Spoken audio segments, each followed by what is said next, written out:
যুবকদেরকে বলে যায়, এ ঠাকুরগাঁয়ের যুবক, হানজালা রাদিয়াল্লাহু তাআলা আনহু সবে মাত্র বিবাহ নবীজি পড়ায়া দিলেন।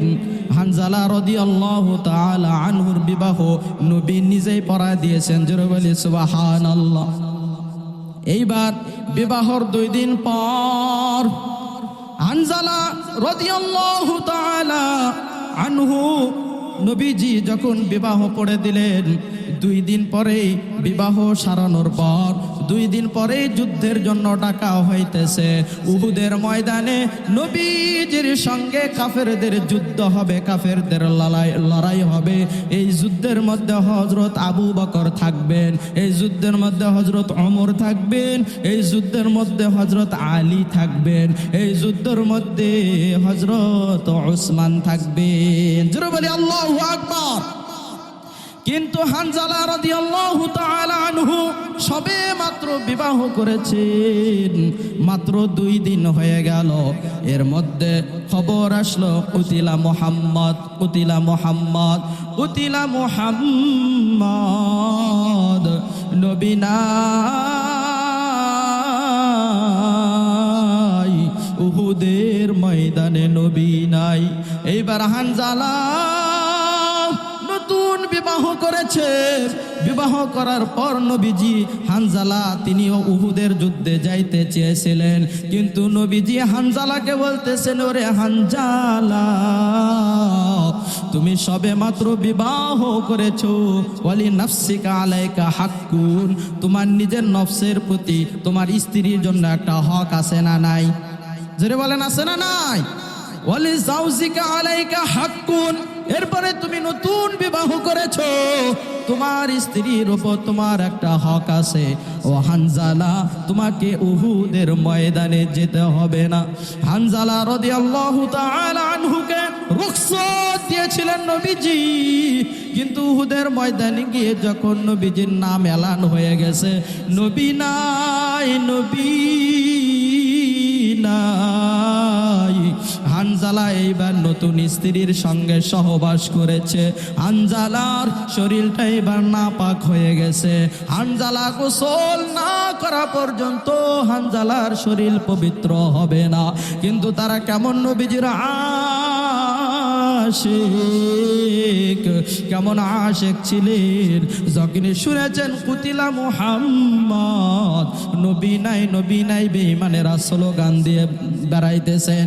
এইবার হানজালা নবীজি উহুদের ময়দানে নাই, নবীজি উহুদের ময়দানে নাই, এই স্লোগান শোনার সঙ্গে সঙ্গে এইবার ওয়ালের সঙ্গে দেওয়ালের সঙ্গে তরবারি ছিল, নাপাক শরীর নিয়া এইবার তিনি তরোয়ালটা নিয়ে এবার রওনা হতেছেন, যে যেখানে নবী নাই সেখানে আমি হানজালাও বেঁচেতে গেলাম নাই। জোরে বলি আল্লাহু আকবার।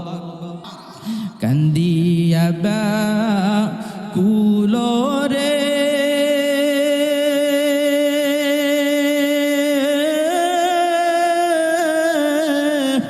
হানজালা শহীদ রে, কলিজা সিরিসে রে সেই জঙ্গে উহুদে, কলিজা ভেঙ্গে রে সেই জঙ্গে উহুদে।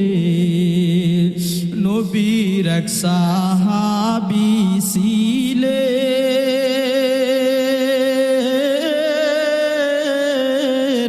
হানজালা নামেতে, তিনি শহীদ হয়েছিলেন বিবাহের রাত রিতে গিয়ে জঙ্গে উহুদে। নবীর ডাকে আধার রাতে কহেন বিবির তরে, বিয়ের রাত্রে চল শিরনে,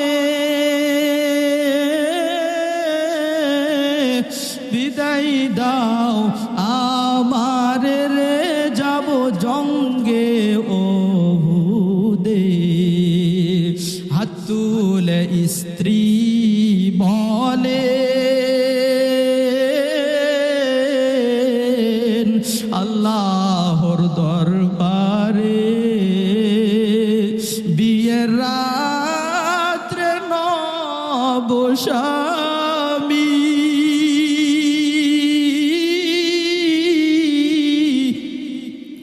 যুদ্ধে গেলেন শহীদ হলে নাপাক হালতে নবীজেন সাহাবাদের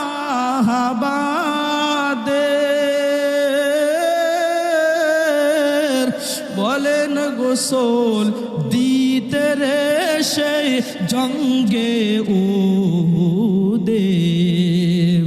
অমনি গাইবি আওয়াজ নবীজি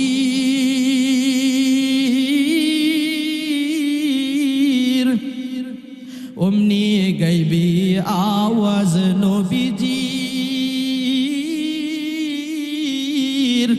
হানজালার গোসলের ফেরেশতারা বলেন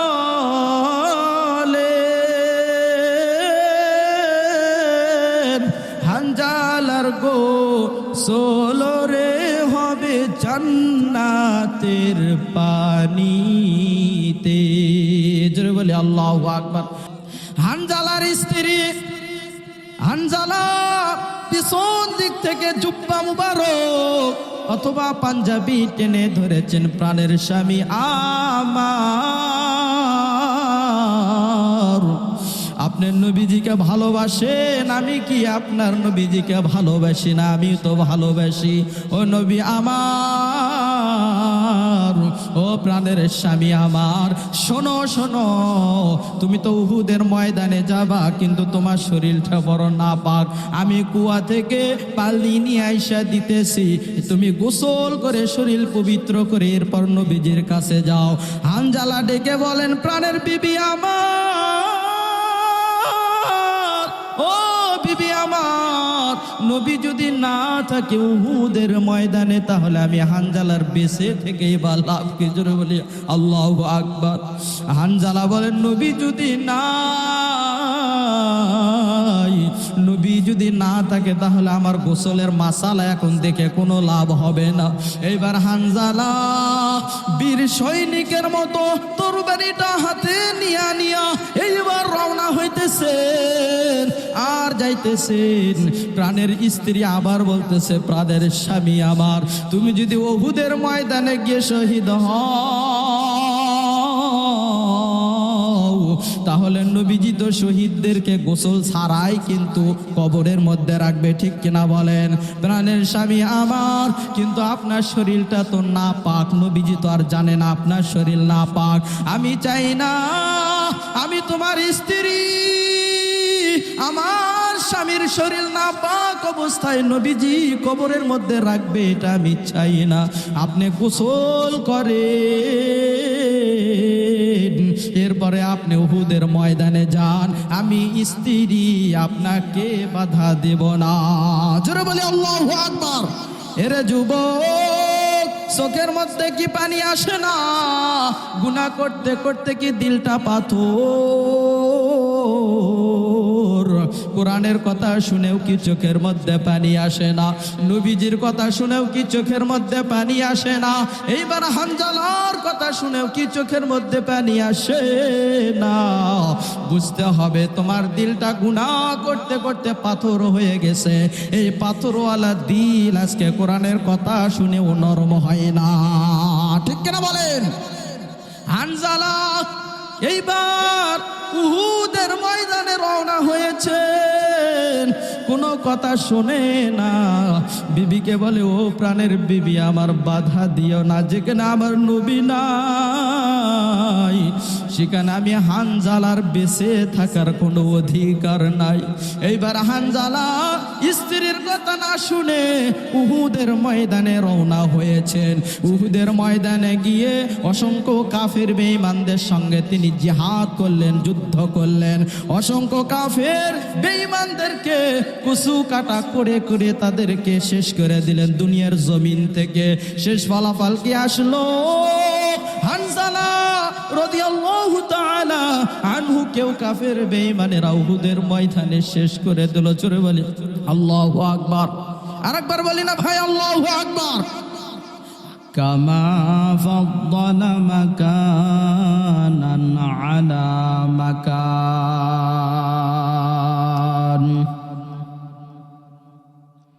ওয়া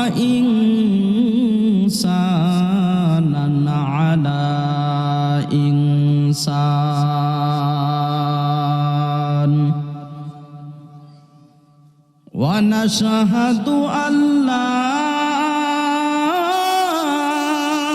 ইলাহা ইল্লাল্লাহু ওয়াহদাহু লা শারীকা লাহু লা জিদ্দা লাহু ওয়া লা নিদ্দা লাহু ওয়া লা মিসালা লাহু ওয়া নাশহাদু আন্না সাইয়্যিদানা ওয়া সানাদানা ওয়া হাবিবানা ওয়া হাবিবা রব্বিনা ওয়া তাবিবানা ওয়া তাবিবা কুলুবিনা ওয়া তাবিবা কুলুবিনা ওয়া মাওলানা ওয়া মাওলানা মুহাম্মাদান আবদুহু ওয়া রাসূলুহু সাল্লাল্লাহু তাআলা আলাইহি ওয়া আলা আলিহি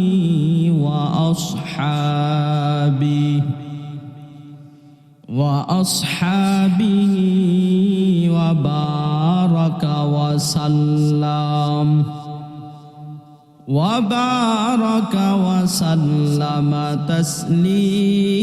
تسليما كثيرا كثيرا الذي أرسله الله تعالى بالحق بشيرا ونذيرا وداعيا إلى الله بإذنه وسراجا وقمرا منيرا أما بعد فأعوذ بالله من الشيطان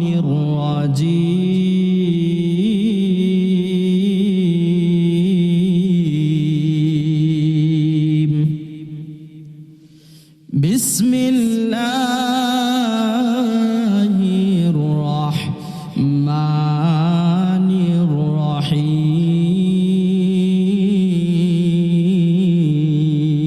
الرحيم وقال سبحانه وتعالى قل إن كنتم تحبون الله فاتبعوني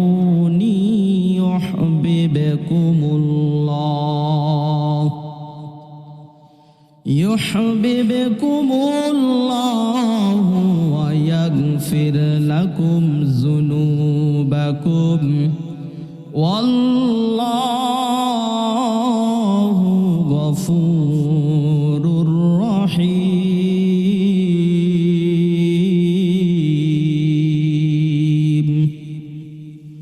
قال رسول الله صلى الله عليه وسلم من بنى لله مسجدا بنى الله له بيتا في الجنة أو كما قال النبي عليه الصلاة والسلام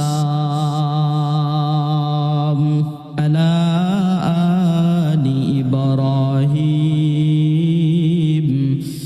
إنك حميد مجيد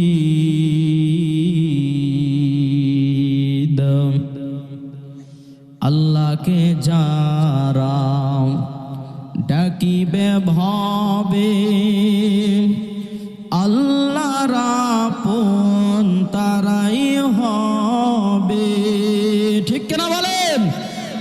আল্লাহকে যারা ডাকিবে ভাবে আল্লাহর আপন তারাই হবে।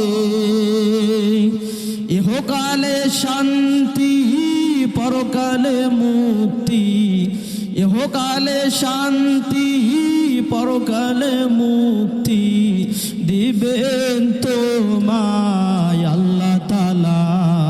লা ইলাহা জোরে লা ইলাহা, জোরে লা ইলাহা, সুবহানাল্লাহ আলহামদুলিল্লাহ লা ইলাহা ইল্লাল্লাহ, লা ইলাহা ইল্লাল্লাহ। দুনয়ন মেলে যেদিকে তাকাই মাওলারি নিয়ামত দেখিতে পাই, ঠিক কিনা বলেন? দুনয়ন মেলে যেদিকে তাকাই মাওলারি নিয়ামত দেখিতে পাই। কেমনে করিব শুকুর আদায়, কেমনে করিব শুকুর আদায় ও গো দয়ার আল্লাহ তাআলা। লা ইলাহা, লা ইলাহা ইল্লাল্লাহু মুহাম্মাদুর রাসূলুল্লাহ। সকলে বলি সাল্লাল্লাহু। প্রথমে জানতে চাচ্ছি আপনারা কেমন আছেন? আমার পূর্বে দুইজন বক্তা আলোচনা করেছেন। প্রথমত আলোচনা করেছেন আমার শ্রদ্ধেয় ভাইজান মোহাম্মদ মাওলানা মোহাম্মদ আব্দুর রশিদ কাতুলি সাহেব ও আতুরি সাহেব, মামুনুর রশিদ আতুরি সাহেব। আল্লাহ পাক যেন তেনার এই খিদমতকে কোরআনের জন্য কবুল করেন এবং তেনার কণ্ঠকে যেন ঠাকুরগাঁও সহ আরো বিভিন্ন জেলাতে যেন পৌঁছায়া দেন। সকলে বলে আমিন। এরপরে আলোচনা করেছেন দ্বিতীয় আমির হামজা নামে খ্যাত আপনাদের এলাকার সন্তান, তেনাকেও যেন আল্লাহ কোরআনের দাওয়াত নিয়ে বিভিন্ন জেলায় বিভিন্ন জায়গায় যেন যাওয়ার তৌফিক দান করেন। সকলে বলি আমিন। এরপরে আমি আপনাদের সম্মুখে এসেছি, আমি গুনাহগারকে, আমি অধমকে আল্লাহ পাক যেন কোরআন থেকে আপনাদের মন মতো তো আর সকলের বয়ান হয় না, ঠিক কিনা বলেন? এক একজন এক এক বক্তাকে পছন্দ করে, কিন্তু কোরআন থেকে সকলেই কথা বলে, ঠিক না? আমি এখানে আসছি, আমিও চাইবো যে আমার আলোচনা শুনে প্রথমত আল্লাহকে রাজি খুশি করানো, দ্বিতীয়ত আল্লাহর বান্দানা যেন কোরআনের ওয়াজ শুনে মাহফিল শুনে তৃপ্তি পায় এবং যেন আমলদার হয়। এটা আমার মনেও আছে না নাই? আমরা বক্তারাও এটা চেষ্টা করি। বাকি আল্লাহ চাহেন যতটুকু করতে পারি ততটুকু আলোচনা করব। দোয়া করতে রাজি আছেন তো ইনশাআল্লাহ? দোয়া দিয়ে দাওয়া মিলানো যায়, ঠিক কিনা বলেন? আর দোয়া যদি না থাকে নিজেকে অহংকার করে আগানো সম্ভব না। এই জন্য মুরব্বীদের দোয়া, মা বাবাদের দোয়া, হক্কানি আলেম ওলামাদের দোয়া সঙ্গে থাকা দরকার আছে না নাই? আল্লাহ পাক আমাদের সকলকে দিনের জন্য কবুল করুন, সকলে বলি আমিন। প্রিয় এলাকাবাসী, আজকে আমরা যে কোরআনের মাহফিল করেছি, এই মাহফিলে কি কোনো বাধা আছে? কোনো বাধা আছে? নাই। কোরআনের মাহফিলে বাধা থাক, এটা কি মুসলমান চায়? কখনোই চাইবে। তার কারণ বাধা তো দিত আবু জেহেলরা, ঠিক কিনা বলেন? আবু লাহাবরা, উদ্বারা, সাইবারা। তো আমি মুসলমানের ঘরের সন্তান হয়ে, মুসলমানের বাচ্চা হয়ে আমি কি কোরআনের মাহফিলে বাধা দিতে পারি? পারি না। যদি বাধা দেয় বুঝতে হবে এর রক্তের মধ্যে, এর মুসলমানিত্বের মধ্যে সমস্যা আছে না নাই? সমস্যা আছে। এই জন্য বিগত কয়েক বছরে আমরা কোরআন থেকে, হাদিস থেকে মুসলমানদের সামনে হক কথাগুলো বলতে পারি নাই। হক কথা বললেই মাহফিলে 44 ধারা জারি করা হয়তো, ঠিক কিনা বলেন? কত 44? খালি 44? হ্যাঁ, মাঝে মধ্যে আমরা একটু উল্টা পাল্টা বলি যে দেখি আমার সামনের মুসলমান বান্দারা বা শ্রোতারা সজাগ আছে কিনা। উল্টা পাল্টা বলা দরকার আছে না নাই? আমি বললাম 44 ধারা, যারা সজাগ আছে তারা ঠিকই বলছে যে 144, ঠিক কিনা বলেন? তো এই জন্য 144 ধারা জারি করে আবু জেহেল টিকতে পেরেছে এই জমিনে? জোরে বলেন, পেরেছে? আবু লাহাব টিকতে পেরেছে? উতবা টিকতে পেরেছে? সাইবা টিকতে পেরেছে? ফিরাউন নমরুদ টিকতে পেরেছে? বাংলার জমিনেও যারা আবু লাহাব, উতবা, সাইবা, মুগিরার মতো যারা আজকে বাংলার জমিনে 144 ধারা জারি করেছিল, তারাও আজকে বাংলার জমিনে নাই। তারা ইন্ডিয়াতে গিয়ে এখন ঝুঁকি দিতেছে, ঠিক কিনা বলেন? আরো জোরে বলেন, ঠিক কিনা? ওরা যতই লুকোচুরি করিক না কেন, আর যতই উকুঝুঁকি করুক না কেন, বাংলার জমিনে এই ক্ষমতার মসনদে বসার মতো আর কোনোদিন সুযোগ তাদেরকে দেওয়া হবে না, হবে না, হবে না, ঠিক কিনা বলেন? আরো জোরে বলেন, ঠিক কিনা? এই জন্য সাবধান হওয়া দরকার।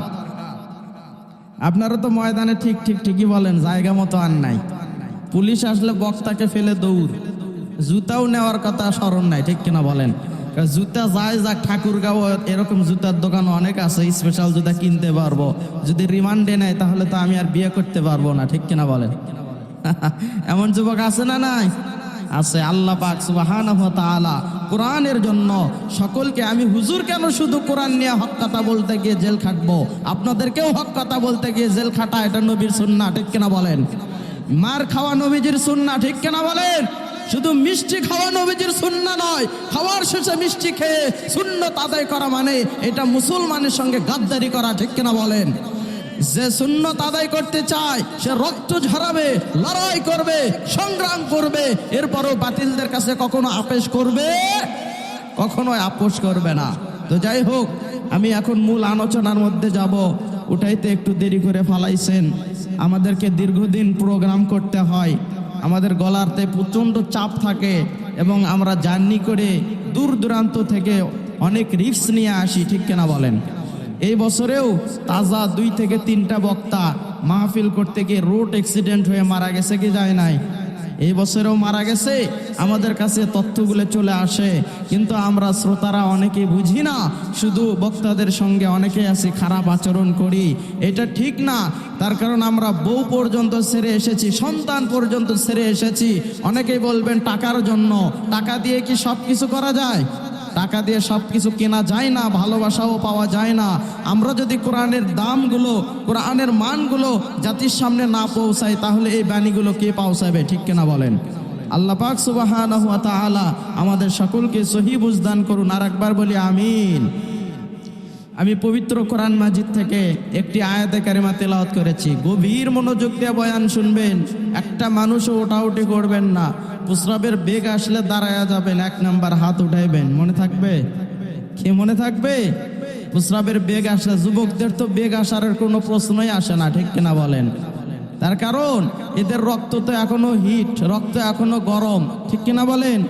শরীর এখনো টাইট, এই জন্য এরা আল্লাহর সঙ্গে বেশি বেশি করে ফাইট। হ্যাঁ, ঠিক না? আল্লাহর সঙ্গে বেশি বেশি কি করে? ফাইট করে ভাই।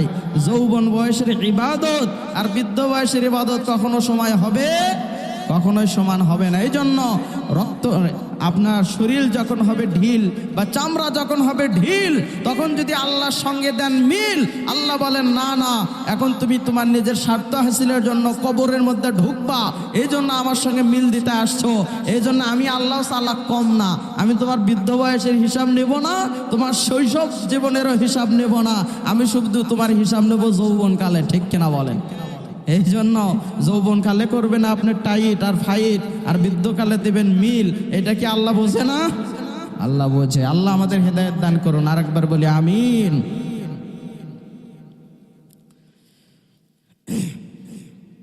আল্লাহ পাক বলেন, কুল ইন কুনতুম তুহিব্বুনাল্লাহ ফাত্তাবিউনি ইউহিব্বুকুমুল্লাহ ويغفر لكم ذنوبكم والله غفور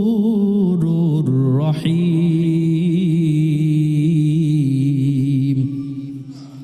আল্লাহ বলেন, কুল, হে নবী আপনি বলে দিন, আপনি আপনার উম্মতের মাঝে বলে দিন, কুল ইন কুনতুম তুহিব্বুনাল্লাহ, আপনার উম্মতের মধ্য থেকে কেহ যদি আমি আল্লাহকে ভালোবাসতে চাই, এর নবীর উম্মতের দল, হে নবী আপনি বলে দিন, কেহ যদি আমি আল্লাহকে ভালোবাসতে চাই, ইন কুনতুম তুহিব্বুনাল্লাহ ফাত্তাবিউনি, আল্লাহ বলতেছেন যদি কেউ আমি আল্লাহকে ভালোবাসতে চাই, তাহলে সর্বপ্রথম আপনার উম্মত যেন আপনার নবীকে অনুসরণ করে।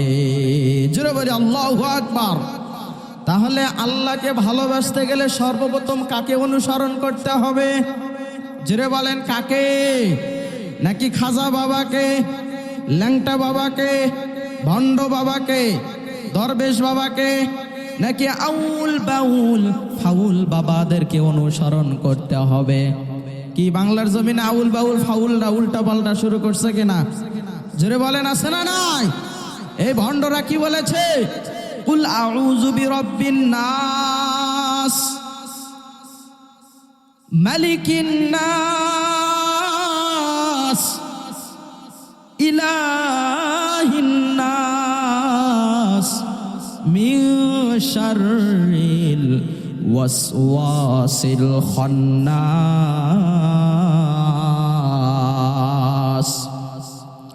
আল্লাযী ইউওয়াসওয়িসু ফি সুদুরিন নাস মিনাল জিন্নাতি ওয়ান নাস। জোরে বলি আল্লাহু আকবার। আপনারা মুসলমান, কমসে কম যে যুবকের সূরা মুখস্থ নাই, তারও কিন্তু আলাম তারা সূরা থেকে সূরা নাস পর্যন্ত মুখস্থ থাকে। ঠিক কিনা বলেন? যদিও আলাম তারা থেকে না থাকে, অন্তত তাব্বাত ইয়াদা থেকে নাস পর্যন্ত মুখস্থ থাকে। ঠিক কিনা বলেন? তাব্বাত ইয়াদা পর্যন্ত যদি নাও থাকে, অন্তত সূরা ইখলাস থেকে নিয়ে সূরা ফালাক এবং নাস নামাজের জন্য মুসলমানদের মুখস্থ থাকে। জোরে আওয়াজ দিয়ে বলেন ঠিক কিনা? অথচ আউল আবাল সরকার, কি সরকার? জোরে বলেন ভাই, আওয়াজ দিতে হবে, আওয়াজ না দিলে ওয়াজ হবে না। ঠিক কিনা বলেন?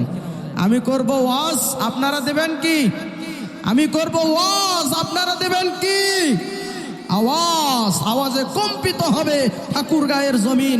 আশেপাশে যদি কোনো বাতিল শক্তি থাকে, তাহলে তাদের ভেতরে কম্পন সৃষ্টি হয়ে যাবে যে না না, মুসলমানদের সঙ্গে বিরোধিতা করে, ইমানদারদের সঙ্গে বিরোধিতা করে আবু জেহেল টিকতে পারে নাই, আবু লাহাব টিকতে পারে নাই, উতবা টিকতে পারে নাই, সাইবা টিকতে পারে নাই। আমরা হযরত ওমরের জাতি, আমরা হযরত আলীর জাতি, আমরা খালিদ বিন ওয়ালিদের জাতি, আমরা সব সময় রক্ত দিতে রাজি আছি, এরপরও বাতিলের কাছে মাথা নত করতে রাজি নাই। ঠিক কিনা বলেন? আরো জোরে বলেন ঠিক কিনা? এই জন্য বলি, আউল বাউল আবাল সরকার নামটি ছিল হলো আবুল সরকার, কিন্তু এই বেঈমানকে আবুল বলা যাবে না, একে বলতে হবে আবাল। আবাল মানেই হলো উল্টা পাল্টা, আজে বাজে আল্লাহকে নিয়ে যারা ব্যঙ্গ করে তাদেরকে আবুল না বলে আবাল উপাধি দেওয়া দরকার। কি বলেছে শুনবেন? বয়ান তো শুরু করি নাই, কেবল আপনাদের একটু রক্তগুলো গরম করে নিতেছে। হ্যাঁ, আওয়ামী লীগ তো অনেক গাল বেড়ছি, ঠিক কিনা বলেন? গাল বেড়ি না, আসলে আমরা তো তাদের ভালো চাই, কি না? ভালো চাই না? যে কোনো দলই হোক না কেন, যদি বাংলার ক্ষমতার মসনদে বসে একবার শুধু হুঙ্কার দিয়ে বলে যে এই দেশের আলেমরা যা চায়, এই দেশের মুসলমানেরা যা চায়, বা আমার আল্লাহ কোরআনে যে হুকুমত দিয়েছেন এই হুকুম অনুযায়ী যদি চোর চুরি করে তার হাত কেটে দেওয়া হবে, যদি জিনাকার জিনা করে তাহলে তাকে মাটির মধ্যে পাথর দিয়ে মেরে পুঁতে ফেলানো হবে, তাহলে আমরা ওই দলের সঙ্গে আছি না নাই? সেটা হোক না কেন আওয়ামী লীগ, হোক না কেন বিএনপি, হোক না কেন জামাত, হোক না কেন চরমোনাই, ঠিক কিনা বলেন? আমরা এই দলের সঙ্গে দরকার পড়ে লড়াই করব, এরপরেও আমরা আল্লাহর হুকুমকে চালু করার জন্য তাদের ক্ষমতা এবং তাদের শক্তিকে মজবুত করব, ঠিক কিনা বলেন? তাহলে এই আবাল সরকার বলেছে কুল আউযু বিরাব্বিন নাস মালিকিন নাস ইলাহিন নাস মিন শাররিল ওয়াসওয়াসিল খান্নাস। বলেন আল্লাহর এই সূরাটির মধ্যে সবগুলো আয়াতের শেষে নাস শব্দ আছে না নাই? জোরে বলেন আছে না নাই? নাস শব্দের অর্থ কি? ইনসান মানেও মানুষ, নাস মানেও মানুষ। কি হলো এটা? এখনই দিয়ে না এগুলো, তাহলে তো আলোচনা হবে না, নেবনি, সমস্যা নাই। তো যাই হোক, কুল আউযু বিরাব্বিন নাস মালিকিন নাস, সমস্ত আয়াতের শেষে নাস শব্দ আছে। নাস মানে আল্লাহ আমাদেরকে উপদেশ দিতেছেন, ঠিক কিনা বলেন? বলতেছেন হে মানুষ, আমি তো তোমাদের মালিক, মালিকিন নাস, আমি তোমাদের প্রতিপালক, ঠিক কিনা বলেন? ইলাহিন নাস, আমি তো তোমাদের ইলাহ, আর কেউ ইলাহ নাই। অথচ আবাল সরকার বলতেছে, আল্লাহ বলছে কুল আউযু বিরাব্বিন নাস মালিকিন নাস ইলাহিন নাস। হে আউল বাউল ফাউলেরা, তোমরা খালি নাচো, সকলে বলে নাউজুবিল্লাহ। নাচ মানে কি আল্লাহ নাচার কথা বলেছেন? অথচ এই নাচনেওয়ালাদের পক্ষে আমাদের দেশের বড় একজন নেতা, তিনি এই দলকে সাপোর্ট করেছে। এই আউল বাউল ফাউলদের পক্ষ নিয়ে তিনি বলেছেন যে বাউলদের গায়ে হাত দেওয়া মানে বাংলার সংস্কৃতিকে নষ্ট করা, বাংলার সংস্কৃতির উপর আঘাত করা। আমিও ওই বড় নেতাকে বলতে চাই, ও নেতাজি, আউল বাউল ফাউল যদি আল্লাহর কোরআনের আয়াত নিয়ে বলে কুল আউযু বিরাব্বিন নাস, আল্লাহ কোরআনে নাচতে বলেছে, মিন শাররিল ওয়াসওয়াসিল খান্নাস, আল্লাহ কোরআনে লাফাইতে বলেছে, তাহলে বোঝা যায়, আপনার সাপোর্ট অনুযায়ী বোঝা যায় আপনিও ওই দলের লোক এবং আপনি নিজের ক্ষমতার জন্য, নিজের দলের জন্য আপনি তাদের পক্ষ নিয়েছেন, ঠিক কিনা বলেন? তো এই দেশের 18 কোটি মুসলমান বোকা সাজে নাই, কোরআনকে ব্যঙ্গ করবে আর রসুলকে ব্যঙ্গ করবে, আর মুসলমান তাদের পক্ষ নিবে, এটা কোশ্চিন কালেও সম্ভব না। এখানে অনেক যুবক আছে দাড়ি রাখে নাই, ওই যে দেখেন কত সুন্দর যুবকেরা বসে আছে, দাড়ি রাখে নাই। আলহামদুলিল্লাহ, এই যুবকরা কি বলছে যে আমরা দাড়ি অস্বীকার করি? কথা বলেন ভাই, ওরা কি বলছে যে আমরা দাড়ি পছন্দ করি না, দাড়ি অস্বীকার করি? নবী কেন দাড়ি রেখেছিলেন? যদি ওই যুবক উল্টা পাল্টা বলে তাহলে তার চাপালি আমরা ভেঙে ফেলবো, ঠিক কিনা বলেন? তুমি দাড়ি রাখো না মিয়া, ভালো কথা, কিন্তু তুমি নবীজির দাড়ি নিয়ে কটূক্তি করতে পারো না, এই সাহস তোমাকে আল্লাহ দেয় নাই, ঠিক কিনা বলেন? তার কারণ দাড়ির নাম দাড়ি মোবারক। এত বড় একজন বরকতপূর্ণ মানুষের গালে দাড়ি ছিল, সেই দাড়ি আমি ফিরোজ কবির হুজুর রাখছি নবীজির ভালোবাসায়, ঠিক কিনা বলেন? অনেক মেয়েরা আমাদেরকেও আজে বাজে কথা বলে যে অল্প বয়সে দাড়ি রাখছেন কেন, এই জন্য কি আমরা দাড়ি রাখা ছেড়ে দিয়েছি? ও যুবক, তুমি সিলুনে গিয়ে খুর লাগাইয়া দাড়িগুলো ফালাইয়া দাও, আর আমি ফিরোজ কবির হুজুরকে যদি কেহ 1 কোটি টাকা দিয়েও বলে হুজুর দাড়িগুলো ফালাইয়া দেন, আমি কি ফালাইয়া দেব? কখনোই দেব না। তার কারণ কোরআন হাদিস পড়ে দেখেছি যে দানির অনেক মর্যাদা, অনেক সওয়াব। অথচ আবাল সরকারের আরো একটি গ্রুপ আছে, তারা বলেছেন দাড়ির কোনো সম্মান নাই। জোরে বলি নাউজুবিল্লাহ।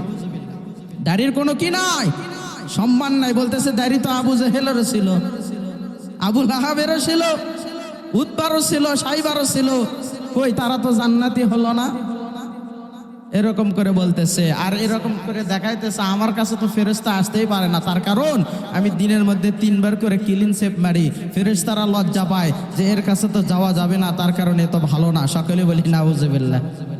কত বড় কপাল পোড়া। আমরা চিন্তা করি যে ফেরেশতা যদি আমার কাছে আসতো আমার ভাগ্যটা ভালো হইতো, ঠিক কিনা বলেন? ফেরেশতা যদি আমার ঘরের মধ্যে আসতো রহমত বরকত দিয়ে ভরে যাইতো।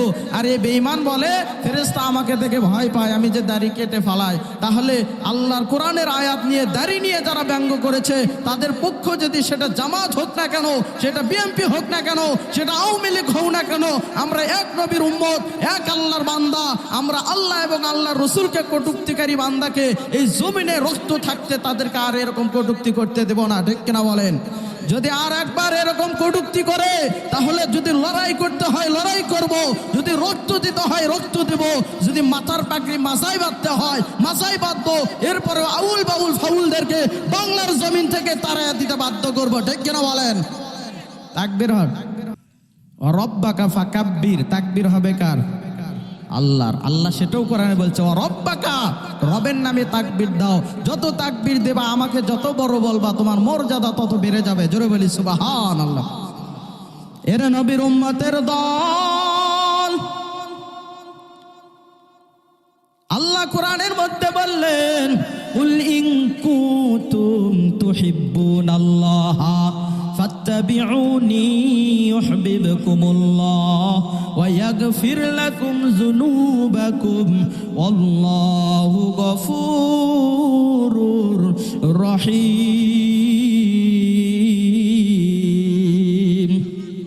আল্লাহ বলেন হে নবী কুল ইন কুনতুম তুহিব্বুনাল্লাহ, যারা আমি আল্লাহকে ভালোবাসতে চাই, যারা আমি আল্লাহর মহাব্বত পাইতে চাই, যারা আমি আল্লাহকে ভালোবাসার পরিচয় দেয়, তারা যেন ফাত্তাবিউনি, সর্বপ্রথম আপনি নবীকে অনুসরণ করে।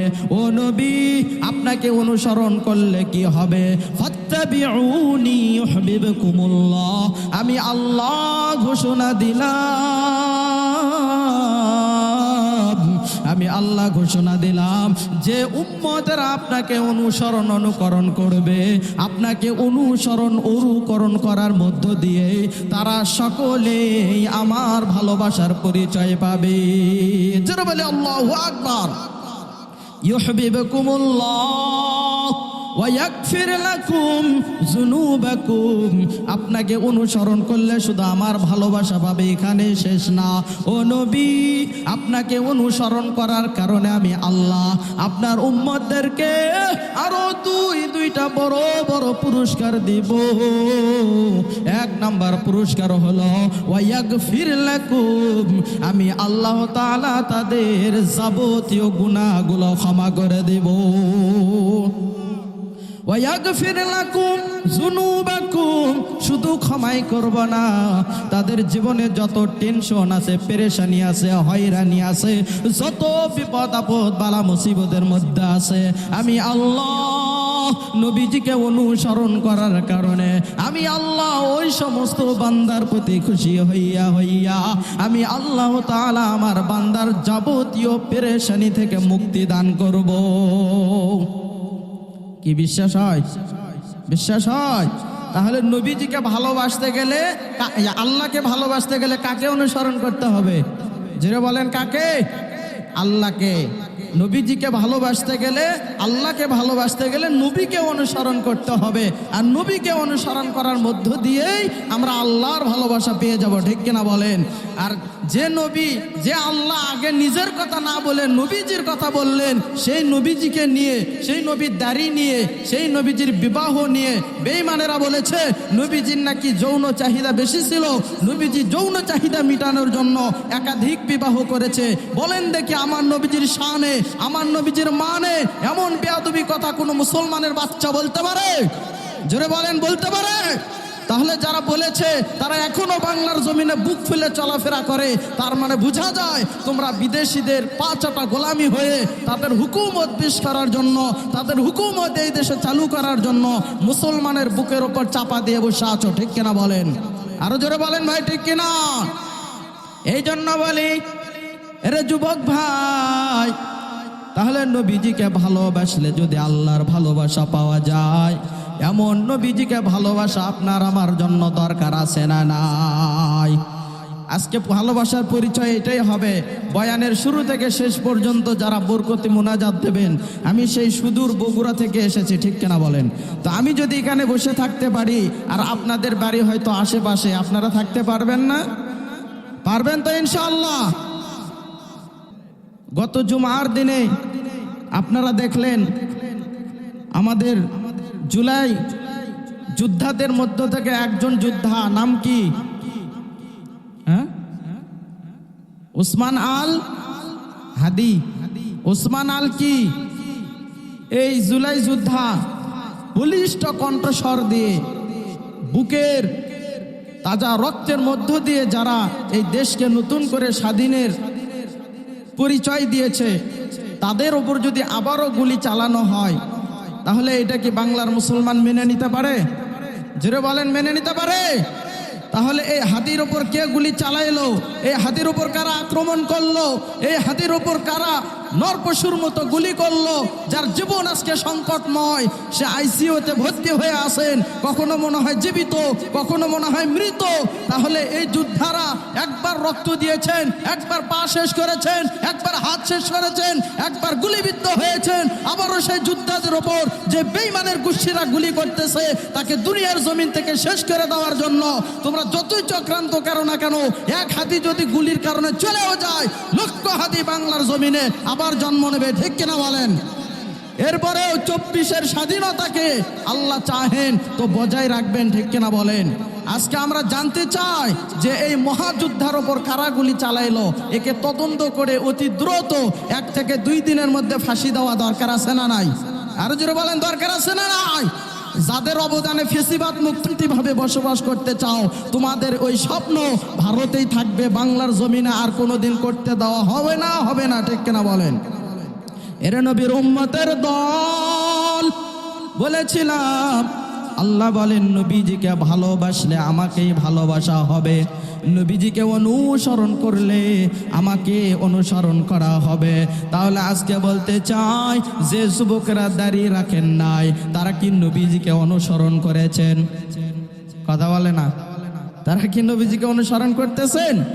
যে যুবকদের মাথার মধ্যে টুপি নাই, তারা কি নবীজিকে অনুসরণ করতেছেন? না রে বাবা, না। যারা নামাজ আদায় করেন নাই, তারা অনুসরণ নবীকে করতেছেন না। যারা রোজা করেন নাই, তারাও কিন্তু নবীজিকে অনুসরণ করতেছেন না। যারা ঠিক মতো 5 ওয়াক্ত নামাজের সময় মসজিদে যাইতেছেন না, তারাও নবীজিকে অনুসরণ করতেছেন না। আমার আল্লাহ বলেন, যারা নবীজিকে অনুসরণ করতে চায়, তারা অবশ্যই মসজিদে আজান হওয়ার সঙ্গে সঙ্গে নামাজ পড়তে যাবে, ঠিক কিনা বলেন? যারা নবীজিকে অনুসরণ করতে চায়, তারা অবশ্যই গালে দাড়ি ওঠার সঙ্গে সঙ্গে দাড়ির মধ্যে আর খুর লাগাবে না, দাড়িটা নবীজির মহাব্বতে সে রেখে দিবে। জোরে বলি, ঠিক কিনা? এরে নবীর উম্মতের দল, নবীজি আরো বলেন, যারা আমাকে ভালোবাসতে চায়, আমাকে মহাব্বত করতে চায়, তারা যদি হক্কানি আলেম উলামাদেরকে ভালোবাসে, তাহলে আমি নবী সাক্ষ্য দিলাম, আমার কোন উম্মত যদি আমার ভালোবাসায় আলেমদেরকে ভালোবাসে, আলেমদের সঙ্গে মুসাফা করে, আলেমদের সঙ্গে কোলাকুলি করে, আলেমদের সঙ্গে যদি একই সাথে বসে খানা খায়, আলেমদেরকে মহাব্বত করে যদি তাদের বাড়িতে দাওয়াত করে, আমার নবী বলেন, আমাকে ভালোবাসার কারণে, আমাকে মহাব্বত করার কারণেই তো তারা আলেমকে মহাব্বত করতেছে। যারা আলেমকে মহাব্বত করলো, তারা মূলত আমি নবীজিকে মহাব্বত করলো। জোরে বলে সুবহানাল্লাহ। নবীজি বলেন, মান আহাব্বা সুন্নতি ফাকাদ আহাব্বানি ওয়া মান আহাব্বানি কানা মাই ফিল জান্নাহ। যে ব্যক্তি আমাকে অনুসরণ করলো, সে আমাকে ভালোবাসলো, আর যে আমাকে ভালোবাসলো, সে আমার সুন্নাহকে অনুসরণ করলো, কানা মাই ফিল জান্নাহ। আমি নবী ওই উম্মতকে জান্নাতে না নিয়ে ছাড়ব না। জোরে বলি সুবহানাল্লাহ। এরা নবীর উম্মতের দল, আপনাদের মতো একজন একজন আল্লাহর বান্দা ছিলেন, তিনার নাম ছিল হলো হানজালা। কি নাম? জোরে বলেন কি নাম? হানজালা নবীজির কে ছিলেন? সাহাবী। নবীজির কি ছিলেন? সাহাবী। যদি নবীজির এই সাহাবীর ঘটনাটা শোনেন, আপনারা চোখের মধ্যে পানি রাখতে পারবেন না।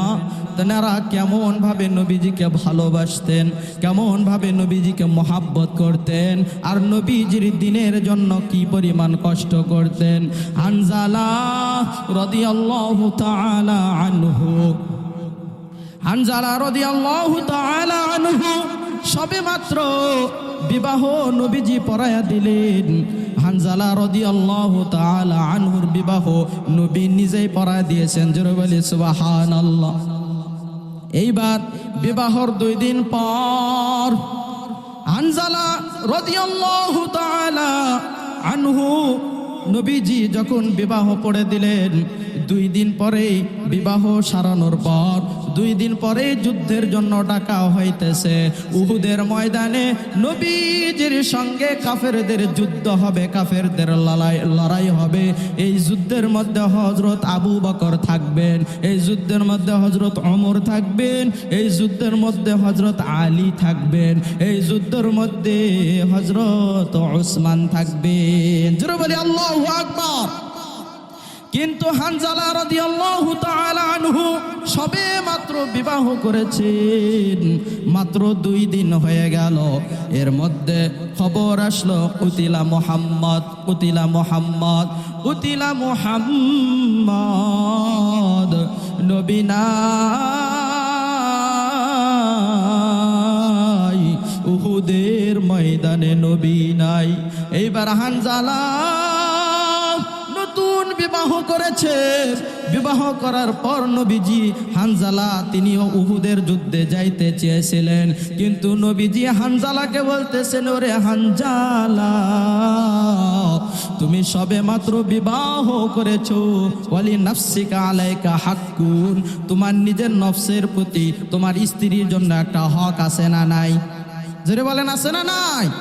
ওয়ালি জাওজিকা আলাইকা হাক্কুন, এরপরে তুমি নতুন বিবাহ করেছো, তোমার স্ত্রীর উপর তোমার একটা হক আছে।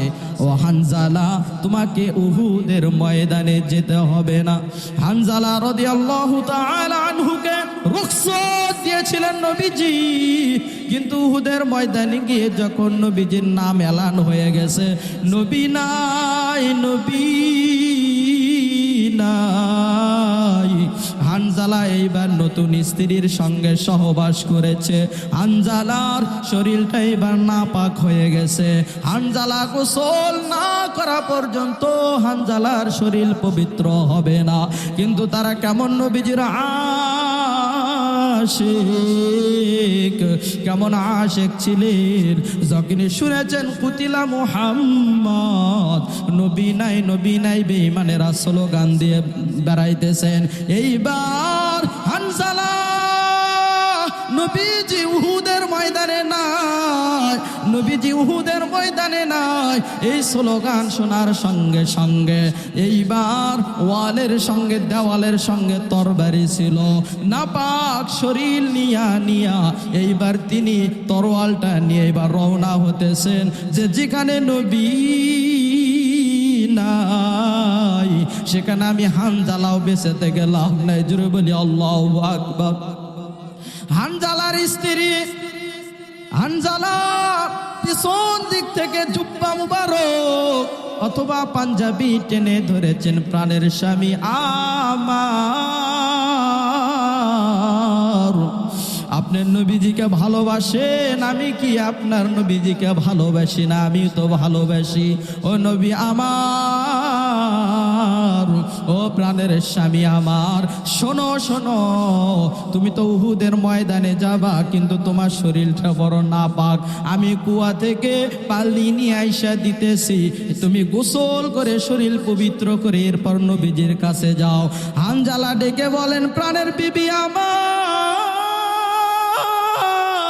ও বিবি আমার, নবী যদি না থাকে উহুদের ময়দানে, তাহলে আমি হানজালার বেঁচে থেকেই বা লাভ কি? জোরে বলি আল্লাহু আকবার। হানজালা বলেন, নবী যদি নবী যদি না থাকে তাহলে আমার গোসলের মাসালা এখন দেখে কোনো লাভ হবে না। এইবার হানজালা বীর সৈনিকের মতো তরবারিটা হাতে নিয়া এইবার রওনা হইতেছেন আর যাইতেছেন। প্রাণের স্ত্রী আবার বলতেছে, প্রাণের স্বামী আমার, তুমি যদি উহুদের ময়দানে গিয়ে শহীদ তাহলে নবীজি তো শহীদদেরকে গোসল ছাড়াই কিন্তু কবরের মধ্যে রাখবে, ঠিক কিনা বলেন? প্রাণের স্বামী আমার, কিন্তু আপনার শরীরটা তো না পাক, নবীজি তো আর জানে না আপনার শরীর না পাক। আমি চাই না আমি তোমার স্ত্রী আমার স্বামীর শরীর না পাক অবস্থায় নবীজি কবরের মধ্যে রাখবে, এটা আমি চাই না। আপনি গোসল করে এরপরে আপনি উহুদের ময়দানে যান, আমি স্ত্রী আপনাকে বাধা দেব না। জোরে বলি আল্লাহু আকবার। এরে যুবক, চোখের মধ্যে কি পানি আসে না? গুনাহ করতে করতে কি দিলটা পাথর? কোরআনের কথা শুনেও কি চোখের মধ্যে পানি আসে না? নবীজির কথা শুনেও কি চোখের মধ্যে পানি আসে না? এইবার হানজালার কথা শুনেও কি চোখের মধ্যে পানি আসে না? বুঝতে হবে তোমার দিলটা গুনাহ করতে করতে পাথর হয়ে গেছে। এই পাথরওয়ালা দিল আজকে কোরআনের কথা শুনেও নরম হয় না, ঠিক কিনা বলেন? হানজালা এইবার উহুদের ময়দানে রওনা হয়েছেন, কোনো কথা শোনে না। বিবিকে বলে, ও প্রাণের বিবি, আমার বাধা দিও না, যেখানে আমার নবী নাই সেখানে আমি হানজালার বেঁচে থাকার কোনো অধিকার নাই। এইবার হানজালা স্ত্রীর কথা না শুনে উহুদের ময়দানে রওনা হয়েছেন। উহুদের ময়দানে গিয়ে অসংখ্য কাফের বেঈমানদের সঙ্গে তিনি জিহাদ করলেন, যুদ্ধ করলেন। অসংখ্য কাফের বেঈমানদেরকে কুসু কাটা করে করে তাদেরকে শেষ করে দিলেন দুনিয়ার জমিন থেকে। শেষ ফলাফল কি আসলো? হানজালা রাদিয়াল্লাহু তাআলা আনহু কেউ কাফের বেঈমানেরা উহুদের ময়দানে শেষ করে দিল। জোরে বলি আল্লাহু আকবার। আরেকবার বলি না ভাই, আল্লাহু আকবার। হানজালা এইবার উহুদের ময়দানে শহীদ।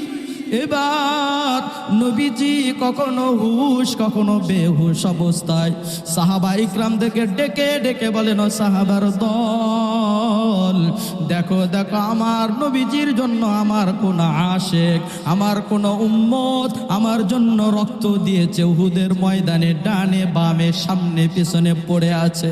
ও সাহাবা ইকরাম, আমার সমস্ত শহীদ সাহাবাদের লাশগুলোকে একত্রিত করো। এইবার সাহাবীরা সমস্ত কবরগুলোকে, সমস্ত মানুষ বা সাহাবীদেরকে একত্রিত করলেন।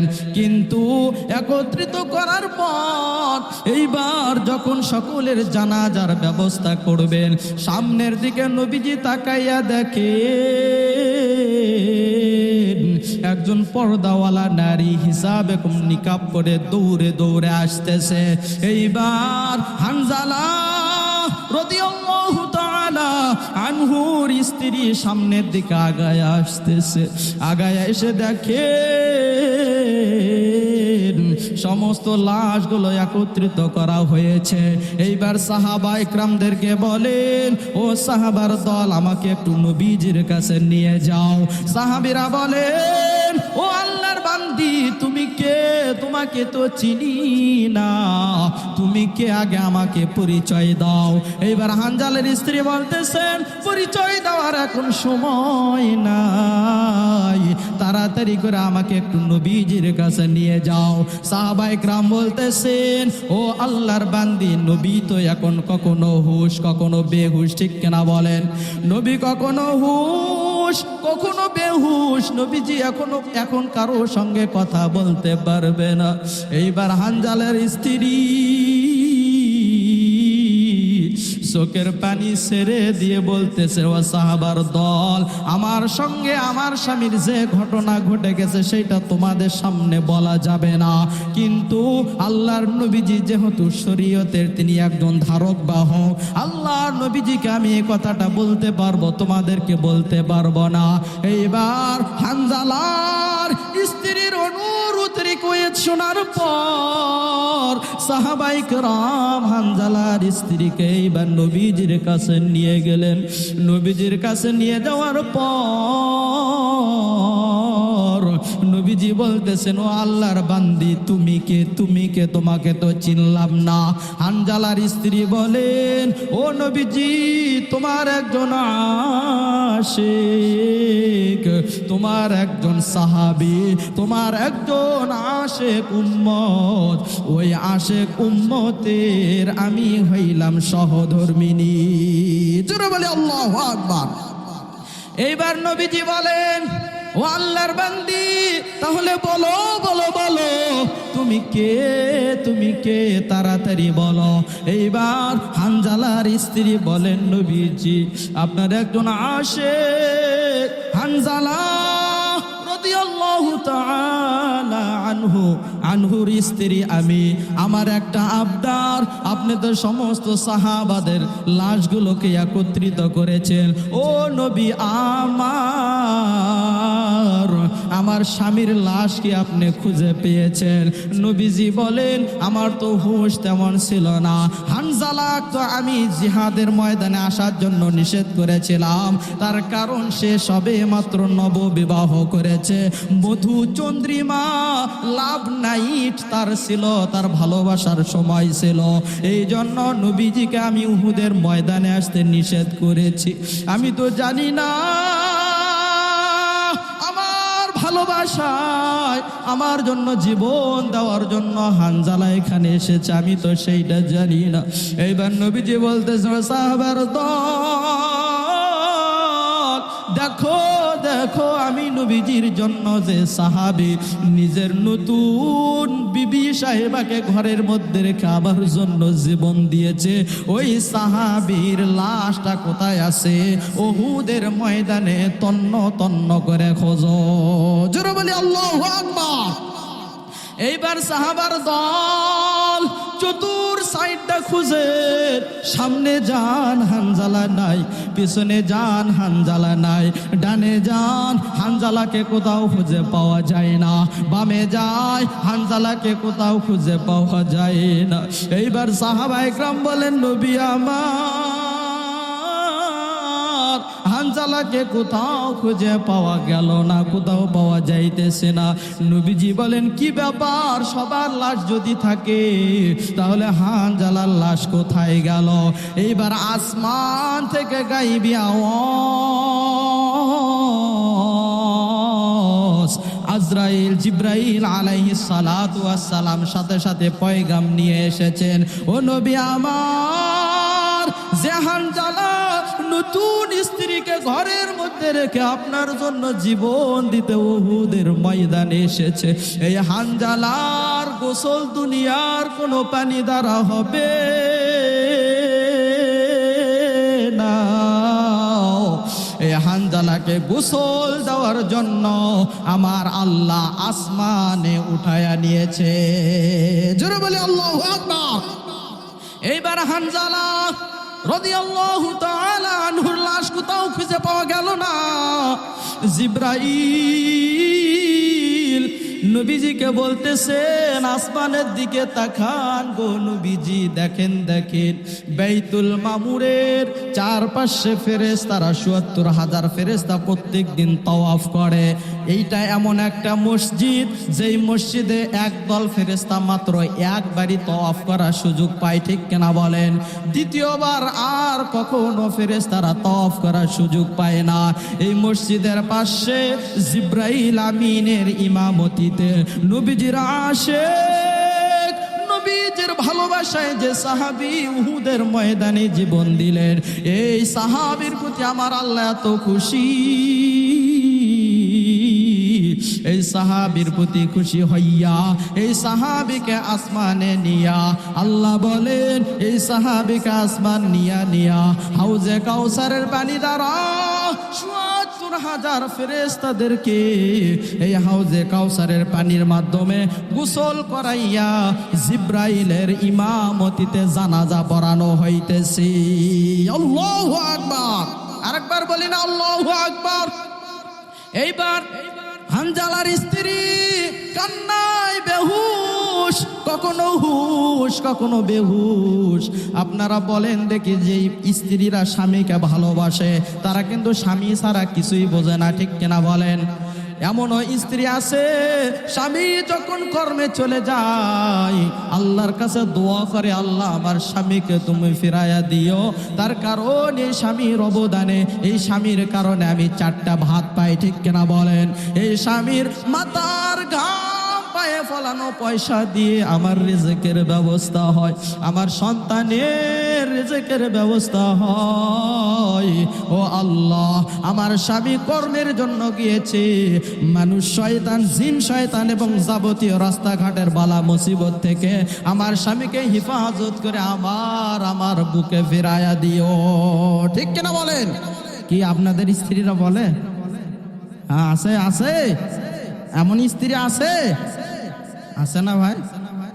কথা বলেন, আছে? যাক আলহামদুলিল্লাহ, এমন স্ত্রী কপালে থাকা দরকার আছে না নাই?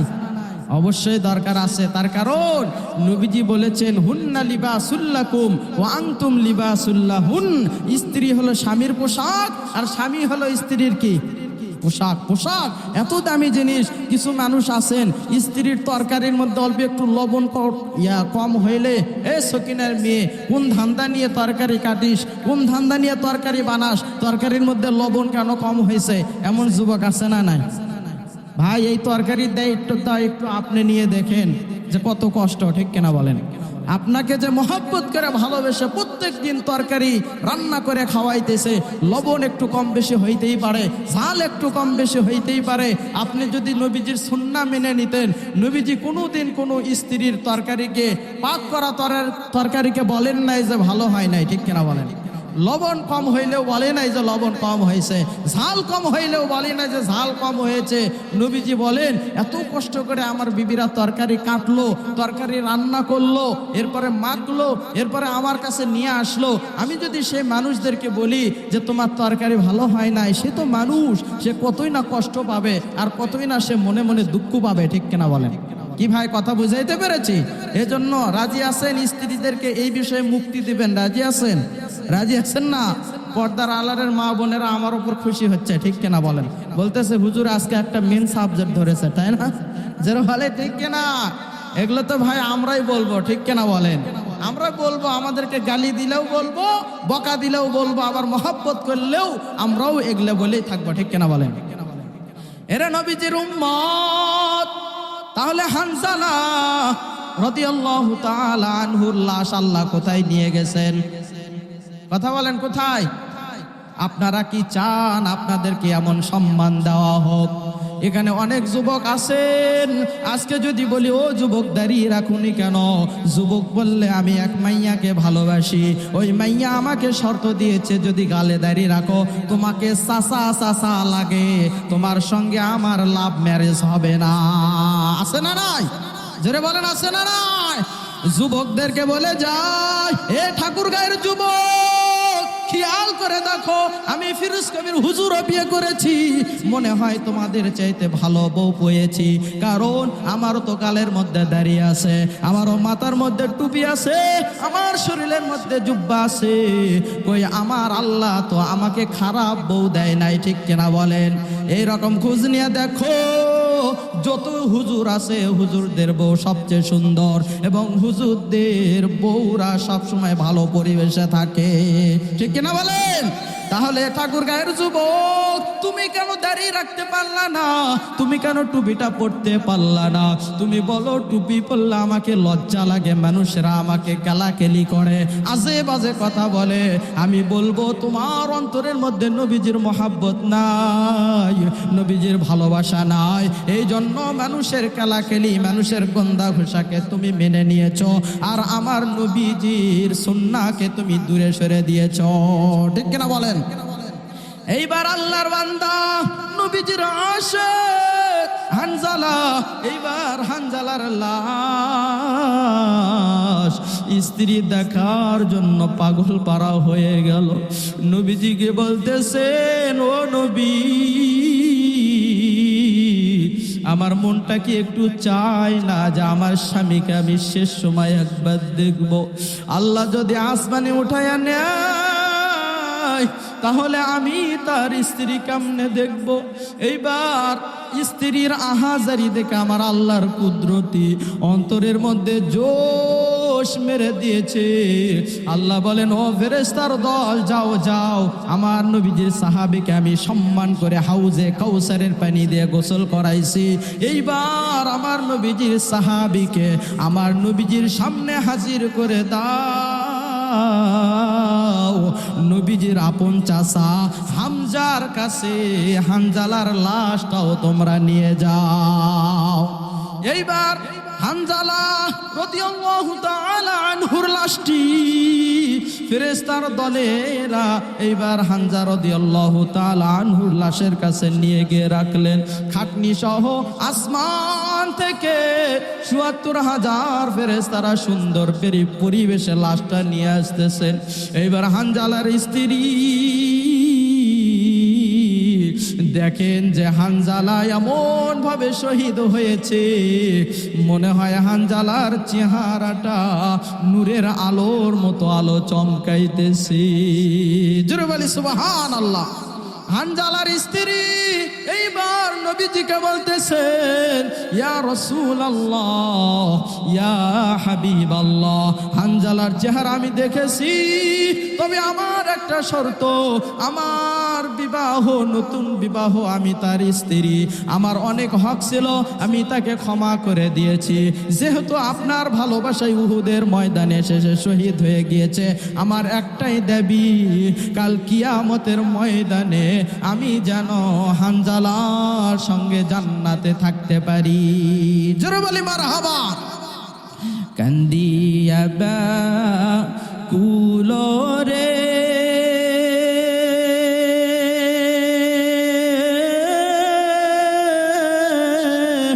হানজালা শহীদ রে, কলিজা সিরিসে রে সেই জঙ্গে উহুদে, কলিজা ভেঙ্গে রে সেই জঙ্গে উহুদে।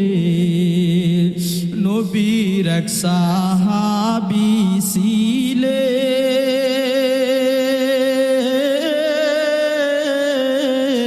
হানজালা নামেতে, তিনি শহীদ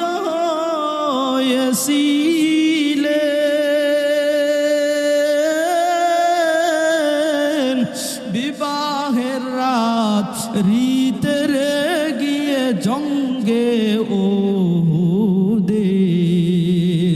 নবীর ডাকে আধার রাতে কহেন বিবির তরে, বিয়ের রাত্রে চল শিরনে,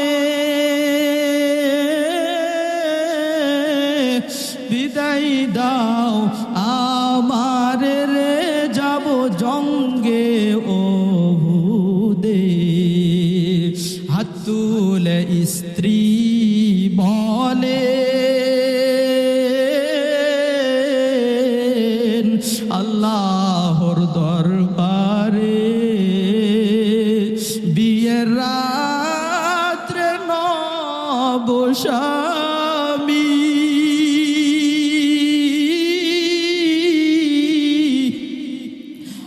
যুদ্ধে গেলেন শহীদ হলে, নাপাক হালতে নবী জেনে সাহাবাদের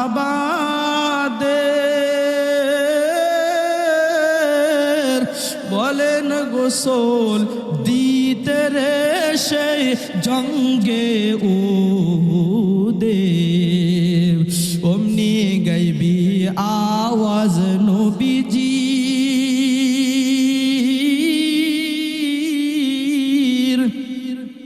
অমনি গাইবি আওয়াজ নবীজির হানজালার গোসলের ফেরেশতারা বলেন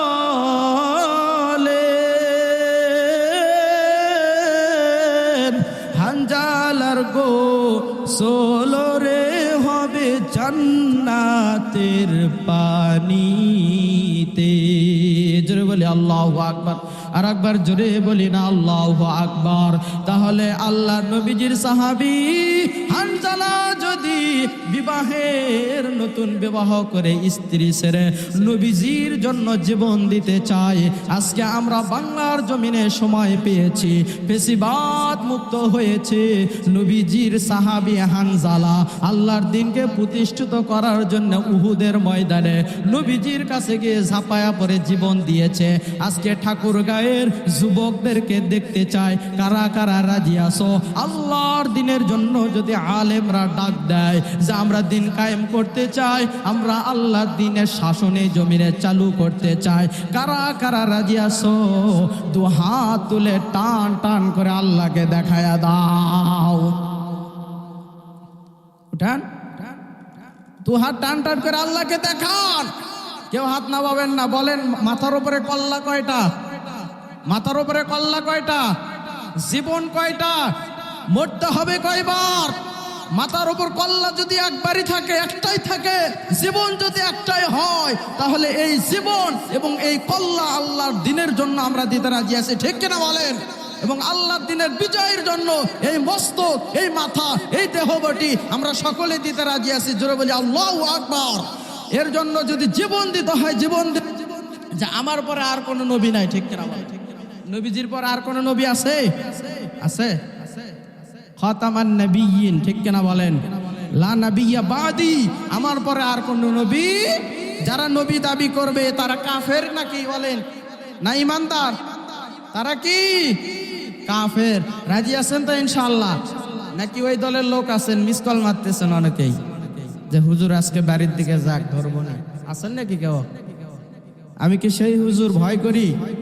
যদি বলেন ভয় করি? ভয় করি না। ভয় করলে কি সারা বাংলাদেশ বয়ান করতে পারতাম? পারতাম না। যারা নবীজির আশিক, যারা মুমিন, যারা মুত্তাকি ইমানদার, তারা কখনোই ভয় করে? তারা কখনোই ভয় করে না। আজকে আমরা, আপনারা এক সময় বলতেন যে বাংলাদেশের হুজুররা যদি এক হয়ে যায় তাহলে আমরাও এক হইতাম, এমন বান্দা আছে না নাই? জোরে বলেন আছে না নাই? তো এখন তো ইসলামের দলগুলো 8টি দল একত্রিত হয়েছে কি হয় নাই? তা এরপরেও আপনারা চুলকাচুলকি করতেছেন কিনা? জোরে বলেন করতেছেন কিনা? দেখাইতে পারবেন যে বাংলার জমিনে কোনো হুজুর এই দেশ থেকে সম্পদ পার করছে? একটা দলিল দেখাইতে পারবেন? একটা দলিলও দেখাইতে পারবেন? আর শেখ হাসিনা ম্যাডাম গ্রামীণ ব্যাংকে, কি ব্যাংকে? জোরে বলেন কি ব্যাংকে? হ্যাঁ, কয় ভরি স্বর্ণ মনে আছে? হ্যাঁ, কয় ভরি স্বর্ণ পাওয়া গেছে? অসংখ্য, মানে এত পরিমাণ সম্পদ ওখানে রিজার্ভ করে রেখেছে। আর বড় বড় গলায় ভাষণ দিত যে আমি দেশের জন্য কাজ করি, ঠিক কিনা বলেন? আজকে তাদের ভাষণ আছে? আছে? ওবায়দুল কাদের আছে? আমাদেরকে বলতো খেলা হবে, ঠিক কিনা বলেন? খেলা আমরাই খেলতেছি এখন, ওদের কোনো খোঁজ খবর আছে? এই জন্য নবীজি বলেছেন আমার সঙ্গে বাহাদুরি করতে আসো না, আল্লাহর সঙ্গে বাহাদুরি করতে আসো না, এমন চটকানি মারবো তোমরা হলো আগাবাদী আর আমরা হলো গোড়াবাদী। আল্লামা সাইদি বলেছিল, ঠিক কিনা বলেন? বলেন গোড়ার সব শক্তি বেশি না আগার শক্তি বেশি? জোরে বলেন কার? গোড়ার শক্তি বেশি। আল্লামা সাইদি রহমাতুল্লাহি আলাইহি বলেছেন, বেশি লাফালাফি করো না, গোড়া ধরে আমরা উঁচু করব, উঠায়া ফেলবো, তোমরা দিল্লি গিয়ে মামা বাড়িতে পড়বা, ঠিক কিনা বড়াই? দিল্লিতে গিয়ে পড়বা। আজকে সেটাই হয়েছে কি হয় নাই? সেইটাই হয়েছে। এই জন্য ঠাকুরগাঁয়ের যুবকদেরকে বলি, তোমাদেরকে বিভিন্ন দলের লোকরা এসে আজে বাজে কথা বলে তাদের দলে নিতে চায়। আমি একটাই বুঝি না, আজকে যদি আপনারা মারা যান তাহলে কি অন্যান্য দলেরা এসে আপনার জানাজা পড়াবে নাকি আলেমরাই পড়ায়? কারা পড়ায়? তা আপনি মুসলমান হয়ে কেমনি ইসলামী দলের বিরোধিতা করেন, ঠিক কিনা বলেন? আমি কি ভোট চাইতেছি, বলতেছি জামাতক ভোট দেন, চরমনায়ক ভোট দেন, বলছি এই কথা? তাহলে আমি হুজুরও মুসলমান, আপনিও কি মুসলমান? মুসলমান হিসাবে হুজুরের কথার সাথে একমত হওয়া সকলের দরকার আছে না নাই? যদি একমত না হন, আমরা যদি জানাজা বন্ধ করে দেই তাহলে আপনাদের উপায় কি হবে, ঠিক কিনা বলেন? কথা বলে ঠিক কিনা? কি বন্ধ করবো নাকি জানাজা? আমরা তো এটা পারি না ভাই, ঠিক কিনা বলেন? আমরা এটা পারি না। হ্যাঁ, কি বলে চাচা? হ্যাঁ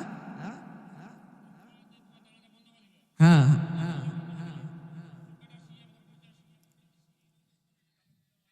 হ্যাঁ, ঠিক ঠিক ঠিক কিনা? তো যাই হোক, যার বুঝ যেখানে সে ততটুকুই বুঝবে, ঠিক কিনা বলেন? আমি ছোট্ট একটা ঘটনা বোঝায়া দেই। ছোট্ট বাচ্চা ঘুমানোর সময় নানান তাল বাহানা করে কি করে না? করে। কত কি করে বাবা সোনা কত কি করে ঘুমায়া দিতে হয়, ঠিক কিনা বলেন? অনেক এখন বাবা মা আছে, এখন স্বামী স্ত্রীর মধ্যে আপ্যায়ন থাকে কি থাকে না? জোরে বলেন, থাকে কি না? মায়া মহাব্বত মিল ভালোবাসা এগুলি স্ত্রীর মধ্যে হয়। তো আপনার এখন 7 বছরের বাচ্চা জাগ্রত আছে, এই বাচ্চা জাগ্রত থাকা অবস্থায় কি আপনি কি কোনো কিছু করতে পারবেন? কোনো কিছু করা এটা বেয়াদবি বা এটা সন্তানকে খারাপ করানোর লক্ষণ, ঠিক কিনা বলেন? তো প্রত্যেক দিন এই বাচ্চা ঘুমানোর আগে অনেক তালবাহানা করে। তো ওর মা ওকে শিখাইছে যে যখন তোমার প্রস্রাবের চাপ আসবে, বা তুমি আমাদের দিনাজপুরের ভাষায় বা আপনাদের ঠাকুরগাঁয়ের ভাষায় আমরা অনেক সময় বলে মুই মুতুম, ঠিক কিনা বলে? কি বলে? মুই কি করুম? আচ্ছা, এই ভাষা কি সৌদি আরব গিয়ে বলা যাবে? সৌদি আরব মুতুম, মুতু মানে মৃত্যু, মুতু মানে কি? সৌদি আরব গিয়ে যদি আপনি বলেন আমি মুতমু বা মুই মুতুম, তাহলে বলবে যে তুই এখানে মরিস না বা তোর দেশের মর, ঠিক কিনা বলে? তার কারণ ওরা বলবে লায়া মুতু, এখানে মৃত্যুবরণ করিস না, তোর লাশ নিয়ে আমাদের ঝামেলা হবে, ঠিক কিনা বলেন? এই জন্য বলতেছে যে মুই মুতুম, তার কারণ আরবি ভাষা মুতু মানে মৃত্যু, ঠিক কিনা বলেন? আমরা ঘুমানোর মধ্যে কি বলি? আল্লাহুম্মা বিইসমিকা আমুতু, আছে না নাই? যারা বলেন আছে না নাই? আমুতু মানে আমি মৃত্যুতে চলে গেলাম। কোথায়? ঘুম মানে অর্ধমৃত্যু। ও আহিয়া, আল্লাহ যদি আবার চাহেন তাহলে আমাকে জাগ্রত করলে আমি আমার জেগে উঠবো, তাছাড়া আমি এখন মৃত্যু, ঠিক কিনা বলেন? কথা কে শিখে দিয়েছেন ভাই? আল্লাহ রহমান, তিনি শেখায় দিতেছেন, বান্দা কিসের এত বাস্তানি করো? কাটার আঘাত সহ্য করতে পারো না, একটা সুয়ের আঘাত সহ্য করতে পারো না, একটা ব্লেড দিয়ে কেটে গেলে রক্ত বের হয়, আহ ইস করো, সহ্য করতে পারো না, তুমি কেন দুনিয়াতে মাস্তানি করতেছো? তোমার জন্য তো আমি জাহান্নামের আগুন রেডি করে রেখেছি। যদি দুনিয়াতে কোরআন এবং হাদিসের বিরুদ্ধে চলাফেরা করো তাহলে তোমার জন্য তো এই আগুনের ঠিকানাই হবে, ঠিক কিনা বলেন? তো আমরা কি জেনে শুনে আগুনে যেতে চাই? আজকে ইসলামী দলগুলো 8 দল যুক্ত হয়েছে। ইসলামী দলগুলো যদি কোনো দল যদি বলে সংসদে গিয়ে যে আমরা আল্লাহর আইন অনুযায়ী দেশ চালাইতে চাই, এই কথার সঙ্গে একমত হওয়া ঠাকুরগাঁয়ের যুবক, বৃদ্ধ, মা, বোনেরা সকলের এক হওয়া দরকার আছে না নাই? যারা বলেন আছে না নাই? তার কারণ অনেক মা বোনেরা ভয় পায়, হুজুররা ক্ষমতায় আসলে এরা তো আমাদেরকে আর ঘর থেকে বের হতে দেবে না, প্যাকেট করে রাখবে। প্যাকেট করে রাখা হয় ভাই, এটা কার জন্য? ওনাদের ভালোর জন্যই না? ওনার রূপ সৌন্দর্য যৌবন একমাত্র দেখবেন কে? স্বামী। কিন্তু উনি যদি এখন বেগানা পুরুষের সামনে আলতা, সোনো, লিপস্টিক, এরপরে পিছনের মাঠটা ফুটবল খেলার মতো, পিছনের পিঠটা ফুটবল খেলার মতো মাঠ করে রাখছে, বুকের ওপর কাপড় নাই, এরকম যদি চলাফেরা করে, আর আমরা যদি কোরআন হাদিস থেকে বলি মা তুমি তো ফাতেমার মতো মা, ঠিক কিনা বলেন? তুমি তো খাদিজার মতো মা গো মা, তুমি কেন এমন করে চলো? তুমি কি ফাতেমার জিন্দেগি পড়ো নয়? তুমি কি খাদিজার জিন্দেগি পড়ো নয়? তুমি কি আয়েশার জিন্দেগি পড়ো নয়? তুমি কি হযরত সুমাইয়ার জিন্দেগি পড়ো নাই? তুমি কি বিবি আসিয়ার জিন্দেগি পড়ো নাই? ও মা, তুমি মুসলমানের সন্তান হওয়ার পরেও প্যাট পিট ফুটবল খেলার মতো মাঠ করে কেমনে চলাফেরা করো, ঠিক কিনা বলেন? আরো জোরে বলেন ভাই, ঠিক কিনা? তুমি স্বামীর হক কেন নষ্ট করতেছো? যত বড় স্বামীকে দেখাও, কবুল হজে সওয়াব হবে, ঠিক কিনা বলেন? কথা বলেন, ঠিক কিনা? আমাদের দেশের মায়েরা খুব খুশি করাইতে পারে, কিন্তু স্বামীক না, দেওরকে, ঠিক কিনা বলেন? স্বামীক না, কাকে? স্বামী তোমার সাথে আমার দেওরি কি, দেওরি কি ভালো। আমি এগুলা হাসির ছলনায় বলতেছি, কিন্তু এর বাস্তবতা আছে না নাই? এর বাস্তবতা আছে। ওই মা ধন্য, ওই মা পুণ্য, যেই মা, যেই বোন হযরত মুহাম্মদ সাল্লাল্লাহু আলাইহি সাল্লামের বিবিরা যেরকম জান্নাত পেয়েছেন, বলেন দেখি খাদিজা কি কোনোদিন? খাদিজা রাদিয়াল্লাহু তাআলা আনহা তিনি কিন্তু মানে মুসলিম ছিলেন, ঠিক কিনা বলেন? অথচ তিনার ঠিকানা আল্লাহ জান্নাতে দিলেন কেন? যে তিনি হচ্ছে দুনিয়াতেই এমনভাবে নবীজিকে ধন সম্পদ জান এবং দিনের জন্য এত পরিমাণ তিনি সামনে আগাইয়েছিলেন, যে স্বামীর খেদমতের কারণে খাদিজা রাদিয়াল্লাহু তাআলা আনহুকে আল্লাহ আসমান থেকে ঘোষণা দিয়েছেন, ও খাদিজা, তুমি এত স্বামী ভক্ত, তোমার স্বামী ভক্তর কারণে আমি তোমাকে দুনিয়াতে জান্নাতে সার্টিফিকেট দিলাম। সুবহানাল্লাহর ভোল্টেজ নাই, জোরে বলেন দেখি সুবহানাল্লাহ। আল্লাহ কবুল করুন, সকলে বলি আমিন। কি বয়ান চলবে না শেষ করে দেব? চলবে। কোরআনের কথা বলতেছি, একটাও বানোয়াট কোনো কথা বলি নাই, ঠিক কিনা বলেন? আল্লাহ পাক আমাদের মা ও বোনদেরকে কোরআন এবং সুন্নাহ অনুযায়ী চলার তৌফিক দান করুন, সকলে বলি আমিন। এই মঞ্চগুলো হচ্ছে কোরআনের ময়দান। বলেন দেখি, কোরআনে রাষ্ট্রনীতি আছে না নাই? পৌরনীতি আছে না নাই? সমাজ নীতি আছে না নাই? সংসার কিভাবে চালাইবো আছে না নাই? নবীজি মদিনার প্রেসিডেন্ট ছিলেন, এটা আছে না নাই? নবীজি যদি রাষ্ট্রপ্রধান হন, নবীজি যদি সরকার হন, তাহলে আমরা হুজুররা যদি ইসলামের দলের কথা বলি, ইসলামের কথা বলি, ইসলামকে রাষ্ট্র পর্যন্ত নিয়ে যাইতে চাই, ইসলামকে কোরআনকে সংসদ পর্যন্ত নিয়ে যাইতে চাই, তখন আপনারা বলেন মোল্লা দৌড় মসজিদ পর্যন্ত, মোল্লারা আবার সংসদের দিকে দৌড়ায়। এই কথার দ্বারাই বোঝা যায় আপনারা কোরআনে আইন চান না, আপনারা আবু জেহেলের গোষ্ঠী হয়ে গেছেন, ঠিক কিনা বলেন? আরো জোরে বলেন, ঠিক কিনা? যতদিন পর্যন্ত রান্নাঘর থেকে পার্লামেন্ট পর্যন্ত কোরআনের আওয়াজ না যাবে, ততদিন পর্যন্ত এই দেশে জিনা বন্ধ হবে না, ব্যভিচার বন্ধ হবে না, চুরি বন্ধ হবে না, ডাকাতি বন্ধ হবে না, জিনা বন্ধ হবে না, এরপরে পরের হক মারা বন্ধ হবে না, ঠিক কিনা বলেন? যতদিন পর্যন্ত কোরআনী শাসন সংসদ পর্যন্ত না নিয়ে যাইতে পারছেন, নবীজি বলেছেন আল কুরআনু দুস্তুরুন, কোরআন হচ্ছে সংবিধান। জোরে বলে সুবহানাল্লাহ। কে বলেছেন এই কথা? নবী বলেছেন আল কুরআনু দুস্তুরুন, কোরআন হচ্ছে সংবিধান। যারা এই সংবিধানকে অস্বীকার করে তারাই মূলত ইসলামকে দূরে সরাইতে যায়, ঠিক কিনা বলেন? প্রিয় হাজিরিন, এরে নবীর উম্মতের দল, মসজিদের আলোচনা সুন্দর করে একটা ঘটনা বলে আমি শেষ করে দেব। মসজিদের মাহফিল, আল্লাহর বান্দারা, যুবক দেখো দেখো, কোনো গদি নাই, কোনো আরামের জায়গা নাই। এরপরে যুবকরা কিভাবে মনোযোগ সহকারে বয়ান শুনতেছে, ঠিক কিনা বলেন? এই যুবকগুলো এতক্ষণ মেসেঞ্জারের মধ্যে অবৈধভাবে প্রেমিকাদের সঙ্গে কথা বলতো, এই যুবকগুলো হোয়াটসঅ্যাপের মধ্যে এতক্ষণ কথা বলতো, ঠিক কিনা বলেন? এই যুবকগুলো ফেসবুকের মধ্যে এতক্ষণ আঙ্গুল দিয়ে শুধু ঠেলতো আর ঠেলতো, ঠেলতো আর ঠেলতো, ঠিক কিনা বলেন? বৃদ্ধ চাচা বলে নাতিকে, ও নাতি এত কি ঠেলো? নাতি বলে চাচা, তুমি যদি বুঝতা তাহলে তো তুমি এই কথা বলতা না। এই ঠেলার মধ্যে এতই মজা, যে মজার বয়স আর তোমার নাই, ঠিক কিনা বলেন? এমন আছে না নাই? ওরে যুবক, অবৈধভাবে ঠেলাঠেলির কোনো দাম নাই। যতক্ষণ পর্যন্ত জায়েজ ভাবে তুমি কোনো কিছু না করবা, ততক্ষণ পর্যন্ত এই মোবাইল তোমার যৌবন নষ্ট করে দিয়েছে।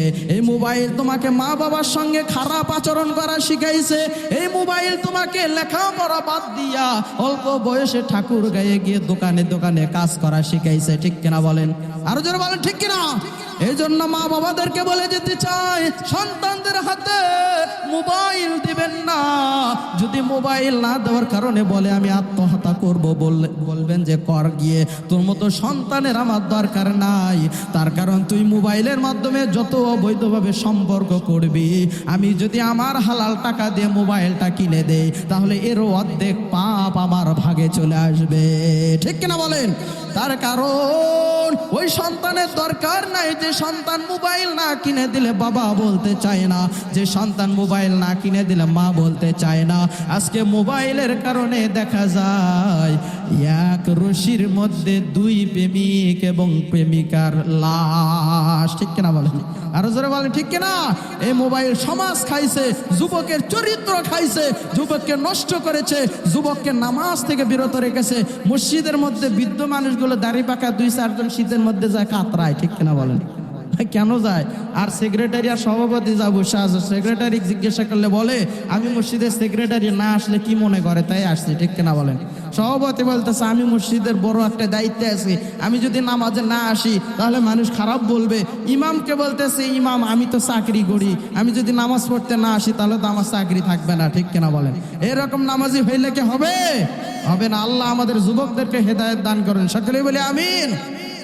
বাদশাহ হারুনের নাম আমরা সকলে শুনছি কি শুনি নাই? জোরে বলেন, শুনছেন? বাদশাহ হারুন মান বানা লিল্লাহি মসজিদান বানাল্লাহু লাহু বাইতান ফিল জান্নাহ। নবীজি হাদিসের মধ্যে বলেন দুনিয়ার জমিনে যেই বান্দা, যেই ব্যক্তি, দুনিয়ার জমিনে যেই উম্মতগুলো, যে বান্দাগুলো মান বানা লিল্লাহ, আমার মসজিদ বানানোর জন্য, আল্লাহর মসজিদ বানানোর জন্য, মান বানা লিল্লাহি মসজিদান, যারা মসজিদ ঘর বানানোর জন্য আগায়া যায়, সাহায্য সহযোগিতা করে, মসজিদাম বানাল্লাহু লাহু বাইতান ফিল জান্নাহ, আমার আল্লাহ জান্নাতের মধ্যে ওই বান্দাদের জন্য বালাখানা বানায়া দেয়। জোরে বলে সুবহানাল্লাহ। বাদশাহ হারুন এই ঘটনাটি শুনেছেন। এই ঘটনাটি শোনার পর, এই হাদিসটা যেই দিন থেকে শুনেছে, বাদশাহ হারুন বাংলাদেশের মতো 8টি রাজ্যের তিনি প্রেসিডেন্ট ছিলেন। জোরে বলি আল্লাহু আকবার। বাদশাহ হারুন নবীজির এই হাদিসটা শোনার পর বাদশাহ হারুন চিন্তা করলেন দুনিয়াতে একটা মসজিদ বানাইলে কিয়ামতের ময়দানে আমার আল্লাহ জান্নাতের মধ্যে একটা বালাখানা দেবেন। আমার আল্লাহ তো আমাকে সম্পদ কম দেয় নাই, আমাকে তো ধন সম্পদ কম দেয় নাই। ও এলাকার মানুষ শোনো শোনো, আমি বাদশাহ হারুন নিজের অর্থ দিয়া, নিজের রিজিক থেকে আমি আমার মহল্লার মধ্যে একা একটা মসজিদ বানায়া দিতে চাই। জোরে বলে আল্লাহু আকবার। এইবার বাদশাহ হারুন এমন নিয়ত করার পর ধীরে ধীরে, আপনারা বলেন দেখি, ঠাকুর গায়ের জমিনে যাদের অনেক ধন সম্পদ আছে, অনেক টাকা আছে, যদি ইচ্ছা করে 5 তলা বিল্ডিং করবে, এই বিল্ডিংটা করতে কি বেশি সময় লাগে? আর আমার মতো বেন্না, কিছু কিছু বেন্নার মতো যদি ওরা চিন্তা করে 5 তলা বিল্ডিং করব, অথচ টিন সেট করার মতো টাকা নাই, ঠিক কিনা বলেন? এই বিল্ডিং করতে গিয়ে দেখা যায় যত টাকা ছিল সব শেষ, এরপরও বিল্ডিং উপর দিকে আর উঠতেছে না, ঠিক কিনা বলেন? বাদশাহ হারুন চিন্তা করলেন দুনিয়ার মধ্যে যদি মসজিদ বানানোর কারণে আমার আল্লাহ যদি আমাকে বালাখানা দেয়, আমি সেই বালাখানা নেওয়ার জন্য আজ থেকে আমি প্রতিজ্ঞাবদ্ধ হইলাম। জোরে বলে সুবহানাল্লাহ। বাদশাহ হারুন এইবার সুন্দর করে একটি নিজের অর্থ দ্বারা, নিজের টাকা দ্বারা সুন্দর করে একটি মসজিদ নিজেই বানায়া ফেললেন অল্প দিনের মধ্যে। এইবার রাত্রির বেলা বাদশাহ হারুন ঘুমের মধ্যে স্বপ্ন দেখেন, আমার আল্লাহ ফেরেশতাদেরকে পাঠায়া দিয়ে বলেন, ও ফেরেশতা দল যাও যাও, আমার বান্দা আমার হাদিস শোনার পর, আমার নবীজির হাদিস শোনার পর দিলটা বড় নরম হয়েছে, সে নিজে একা একটা মসজিদ বানানোর চিন্তা করেছে এবং মসজিদটা বানায়াও ফেলছে। আমি ওই হারুনের প্রতি এত খুশি, এত পরিমাণ খুশি হয়েছি। ও ফেরেশতারা যাও যাও, হারুনকে তোমরা ঘুমের মধ্যে আমার বালাখানার মধ্যে নিয়ে হাজির হও। জোরে বলি আল্লাহু আকবার। এইবার বাদশাহ হারুনকে ফেরেশতারা দলে দলে কাতারে কাতারে আইসা বাদশা হারুনকে এইবার ঘুমের মধ্যে নিয়ে বালাখানার মধ্যে চলে গেলেন। বালাখানার মধ্যে গিয়ে এখানে দেখাইতেছেন, ও বাদশা হারুন, দুনিয়ার জমিনে তুমি আল্লাহর বান্দাদেরকে সিজদা দেওয়ার জন্য মসজিদ বানায় দিয়েছো। ওখানে হাজার হাজার মানুষ নামাজ আদায় করে, নামাজ করে বলে সুবহান রাব্বিয়াল আলা, নামাজ পড়ে বলে সুবহান রাব্বিয়াল আযীম, সুবহানাল্লাহ, আলহামদুলিল্লাহ, আল্লাহু আকবার। তোমার দেওয়া টাইসের উপর সিজদা দেয়। ও হারুন, কিয়ামত পর্যন্ত যতদিন আমার বান্দারা ওই মসজিদের মধ্যে নামাজ পড়বে, এর পার্সেন্টেজ সওয়াব তোমার আমল নামায় দেওয়া হবে। বাদশা হারুনকে এবার জান্নাত দেখাইতেছেন। বাদশা হারুন এত সুন্দর বালাখানা দেখে চোখের মধ্যে পানি চলে আসছে। ও ফেরেশতার দল, আমার জন্য এত সুন্দর বালাখানা কেন বানানো হয়েছে আমি তো কিছুই বুঝলাম না। বাদশা হারুনকে ফেরেশতারা বলতেছে, ও হারুন, তুমি দুনিয়াতে একটা মসজিদ বানাইছো, আমার আল্লাহ খুশি হইয়া তোমার জন্য বালাখানা বানাইছে। এইবার বাদশা হারুন বালাখানার থেকে বের হয়ে দেখেন, ওই বালাখানার মধ্যে লেখা আছে, ও বাদশা হারুন, তুমি মসজিদ বানানোর কারণে তোমার নামটি স্বর্ণ অক্ষরে জান্নাতের মধ্যে লেখায় দেওয়া হলো এইবার, এবং তোমাকে বালাখানাটি দান করা হলো। জোরে বলি সুবহানাল্লাহ। হারুন এইবার ভীষণ বড় খুশি। বলেন দেখি, এই যে মাহফিলের পোস্টার, অনেক মানুষ নাম নিয়ে ঝামেলা করে কিনা? বলে আমার নামটা এত ছোট কেন? আছে না নাই? কথা বলেন, আছে না নাই? আপনাদের এলাকায় নাও থাকতে পারে, আমাদের বগুড়ায় আছে। বলে যে পোস্টারের মধ্যে নাম এত আমার ছোট কেন, আর সবার শেষে কেন আমার নাম, ঠিক কিনা বলেন? মানে যেখানে রাখেন তারপরও দোষ বের করে, ঠিক কিনা বলেন? তো নামটা যদি বড় করে লিখে দেওয়া হয়, বক্তারও যদি আগে তার নামটা দেওয়া হয়, এই নেতা বড় খুশি হয়, ঠিক কিনা বলেন? ওরে নেতা, আলেমের চাইতে তোমার মান কোনোদিন বেশি হইতে পারে না, তুমি যতই প্রেসিডেন্ট হও, ঠিক কিনা বলেন? হ্যাঁ জোরে বলেন, ঠিক কিনা? সবার চেয়ে বড় আলেম, তার কারণ আমার নবীজি ছিল বড় আলেম, আর ওই নবীজির ওয়ারিস হলো আমরা, ঠিক কিনা বলেন? কোন নবীজি দুনিয়াতে এক বিঘা জমি রেখে যায় নাই, ঠিক কিনা বলেন? একটা স্বর্ণও রেখে যায় নাই, শুধু রেখে গেছেন আমাদের জন্য ইলম হিসেবে, আমাদের জন্য ইলম দান করে দিয়েছেন, ঠিক কিনা বলে?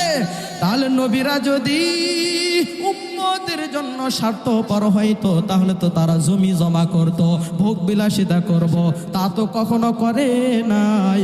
এই জন্য পোস্টারের মধ্যে আমার নাম যদি সামনে দাও 10,000 টাকা দেব, আর পিছনে যদি দাও তাহলে 1 টাকাও দেব না।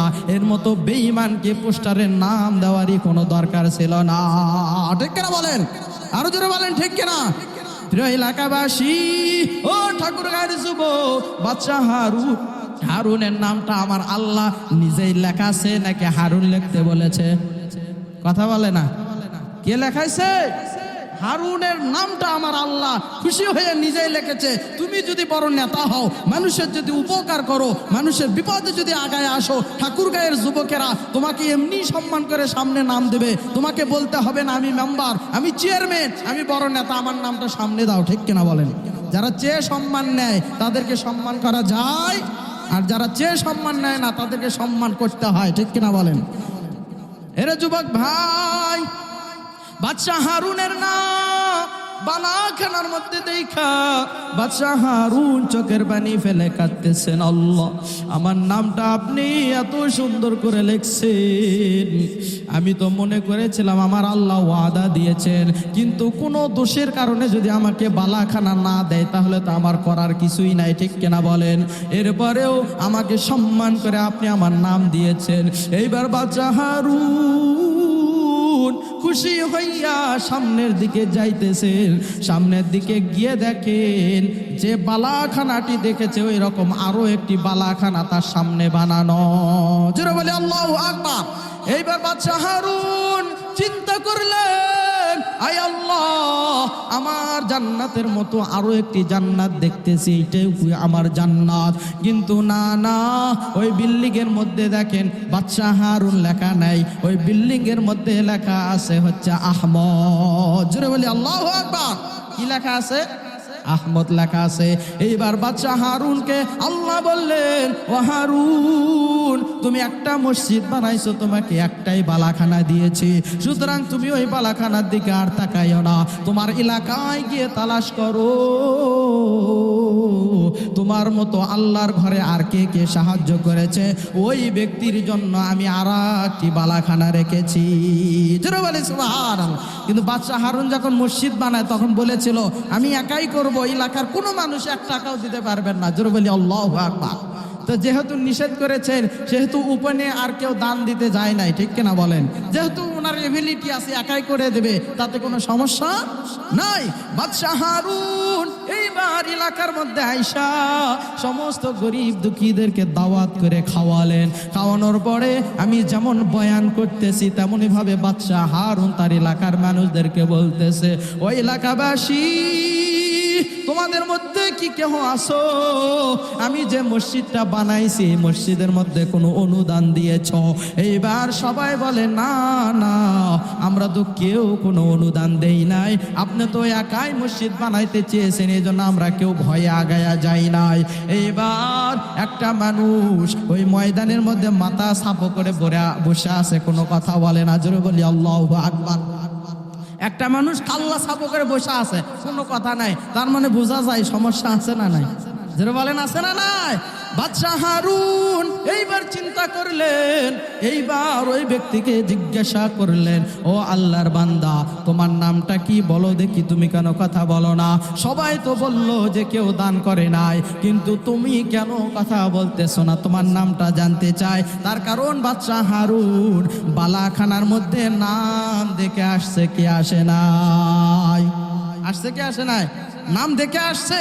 এইবার নাম জিজ্ঞাসা করার পর ওই বান্দা বলতেছে, আমার নাম হইতেছে আহমদ। যারা বলে সুবহানাল্লাহ।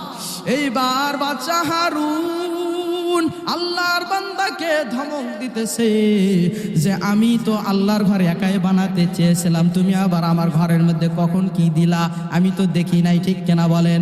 আল্লাহর এমন বান্দা আছে, যখন কর্ম করতে যায় মসজিদের দান বাক্সের মধ্যে 5 টাকা 10 টাকা দান করে, কি করে না? ধরে বলেন, করে কি করে না? এই দানটা কেউ দেখলো না, কিন্তু বান্দার অন্তরের মধ্যে দুঃখ, আমি বিপদের মধ্যে আছি, আমি মুসিবতের মধ্যে আছি, আমি 10 টাকা দান করার কারণে আমার আল্লাহ 10 লক্ষ টাকার বিপদ থেকে উদ্ধার করতে পারে কিনা? যারা বলেন পারে। বাদশা হারুন এইবার এলাকার ওই গরিব বান্দাকে জিজ্ঞাসা করলেন, ও আহমদ, জানতে চাই রে বাবা, তুই কি আমার মসজিদে কোনো হেল্প করেছিলি, সহযোগিতা করেছিলি? গত রাতে আমি ঘুমের মধ্যে স্বপ্নে আমার আল্লাহ আমাকে বালাখানা দেখাইছে মসজিদ বানানোর কারণে, কিন্তু আমার বালাখানা দেখার সময় আমি তুমি আহমদ নামের বালাখানাও একটা দেখে এসেছি, ঘটনাটা কি? এবার আহমদ বলতেছে, ও বাদশা হারুন, আপনার অনেক টাকা দেখে আপনার একাই শুধু মসজিদ বানানোর নিয়ত, আমাদের কি নিয়ত নাই, আমাদের কি ইচ্ছা নাই, আমাদের কি স্বপ্ন নাই? এবার হারুন বলতেছে, ওরে বাবা, আমার বুকের মধ্যে আয়, কেন ইচ্ছা থাকবে না? ও আহমদ, তাহলে বলো তুমি এই মসজিদের মধ্যে কি দান করেছ? এইবার আহমদ বলতেছে, ও হারুন, আপনি দিনের বেলা মসজিদ বানাইতেন, রাত্রিবেলা যুগালীরাও চলে যাইতো, আমি আহমদ আমার দেওয়া আমার বাবার পৈতৃক সম্পত্তির মধ্যে বাড়ি বানাইতেছিলাম। আল্লাহর কি কুদরত, আল্লাহর কি কারিশমা! আমি যখন মাটিগুলো খনন করতেছিলাম তখন চকচকা 3-3টা পাথর আমার বাবার পৈতৃক সম্পত্তির ভিতর থেকে এসেছিল। জোরে বলে আল্লাহু আকবার। আমি চিন্তা করলাম, ও বাদশা হারুন, আপনি যেহেতু মসজিদ বানাইছেন, আপনার অনেক টাকা আপনি আমাদেরকে দান করতে নিষেধ করেছেন। আপনি যদি না দেখেন, আপনাকে না দেখানোর কারণে আমি নিজেই চিন্তা করলাম, রাত্রিবেলা বাদশাহ হারুন পাথরের বড় একটা স্তূপ বানাইছে, যেগুলো মসজিদের কাজের জন্য ব্যবস্থা হবে। ঠিক কিনা বলেন?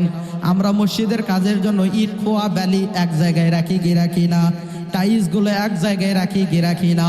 এইবার বাদশাহ হারুন বলতেছে, বাবা রে বাবা, তাড়াতাড়ি বলো কি দান করেছ। এইবার গরিব বান্দা বলতেছেন, ও হারুন, আমার বাবার পৈতৃক সম্পত্তি থেকে, সম্পত্তির মধ্য থেকে যে 3টি পাথর এসেছে, মনে মনে চিন্তা করলাম হারুনের মতো তো আমার কোনো সম্পদ নাই, আমি আল্লাহর ঘরে তেমন কিছুই দিতে পারবো না। কিন্তু হারুনের লক্ষ কোটি কোটি টাকার পাথরের মধ্যে আমি গরিবের এই 3টি পাথর যদি আমি দিয়ে আসি আর আল্লাহর কাছে যদি দোয়া করে আসি যে হারুনের মতো সম্পদ আমার নাই গো আল্লাহ, তবে আমার মনের মধ্যে নেক নিয়ত আছে, যদি তুমি হারুনকে জান্নাত দিতে পারো, বালাখানা দিতে পারো, তাহলে আমি গরিবকে কেন তুমি দিতে পারবা না? জোরে বলি আল্লাহু আকবার। এইবার হারুন জিজ্ঞাসা করার পর, এমন অ্যান্সার শোনার পর গরিব বান্দা বলতেছেন, আপনার পাথরের স্তূপের মধ্যে আমি 3টি পাথর দিয়ে এসেছিলাম, কিন্তু আমি তো জানি না আমার এই 3টি পাথরের ওসিলায় আমার আল্লাহ আমাকে জান্নাত দেবে, আমি তো তা জানি না। ও হারুন, আপনি যেহেতু দেখে এসেছেন, তাহলে আপনাকেও আল্লাহ জান্নাত দিয়েছে, আমাকেও জান্নাত দিয়েছে। এর দ্বারা বোঝা যায় বড় দান এবং ছোট দান কোনো বিষয় নাই। যদি আল্লাহর সন্তুষ্টির জন্য দান করা যায়, তাহলে বড় দানও আমার আল্লাহ কবুল করতে পারে এবং ছোট দানও আল্লাহ কবুল করতে পারে। ঠিক কিনা বলেন? জোরে বলি না ভাই সুবহানাল্লাহ। বাদশাহ হারুন এইবার গরিব বান্দাকে বুকের মধ্যে নিয়ে বলতেছেন, ও যুবক বন্ধু, আয় আয়, তুই আমার বুকের মধ্যে আয়, তুই আমার ভয়ে হয়তো দান করতে পারিস না, আমি তো তোর ওপর জুলুম করেছি, তার কারণ আমি বলেছি যে আমি একাই দেব, এই ভয়ে অনেকের দান করার নিয়ত ছিল কিন্তু করতে পারে নাই। ঠিক কিনা বলেন? আমার আল্লাহ কাল জান্নাতের মধ্যে যদি আমাকে বলে, ও হারুন, তুমি একাই জান্নাত নেওয়ার জন্য বালাখানা মসজিদ বানাইছিল, দুনিয়াতে আমার বান্দাদেরকে সুযোগ দাও নাই, আজকে তোমার এই স্বার্থপরতার কারণে তোমার জান্নাত কেড়ে নিয়ে ওই গরিব বান্দাদেরকে দিয়ে দিলাম। কি এমন বলতে পারে কিনা? এই জন্য তোমার কাছে ক্ষমা চাই, আমাকে মাফ করে দিও। আমার আল্লাহ তোমার দানও কবুল করেছে, আমার দানও কবুল করেছে। কাল কিয়ামতের ময়দানে আমি বাদশাহ এবং তুমি সাধারণ একজন মানুষ যেন একই জান্নাতে থাকতে পারি, এই দোয়া আমি আল্লাহর কাছে করলাম। জোরে বলি সুবহানাল্লাহ। আরেকবার বলি ভাই সুবহানাল্লাহ। তো তাহলে আমাদের ভারতের জমিনে বাবরি মসজিদ হচ্ছে কিনা? জোরে বলেন, হচ্ছে কিনা? এই বাবরি মসজিদ তৈরি হইতেছে বেঈমানেরা 1994 সালে বাবরি মসজিদ ধ্বংস করে।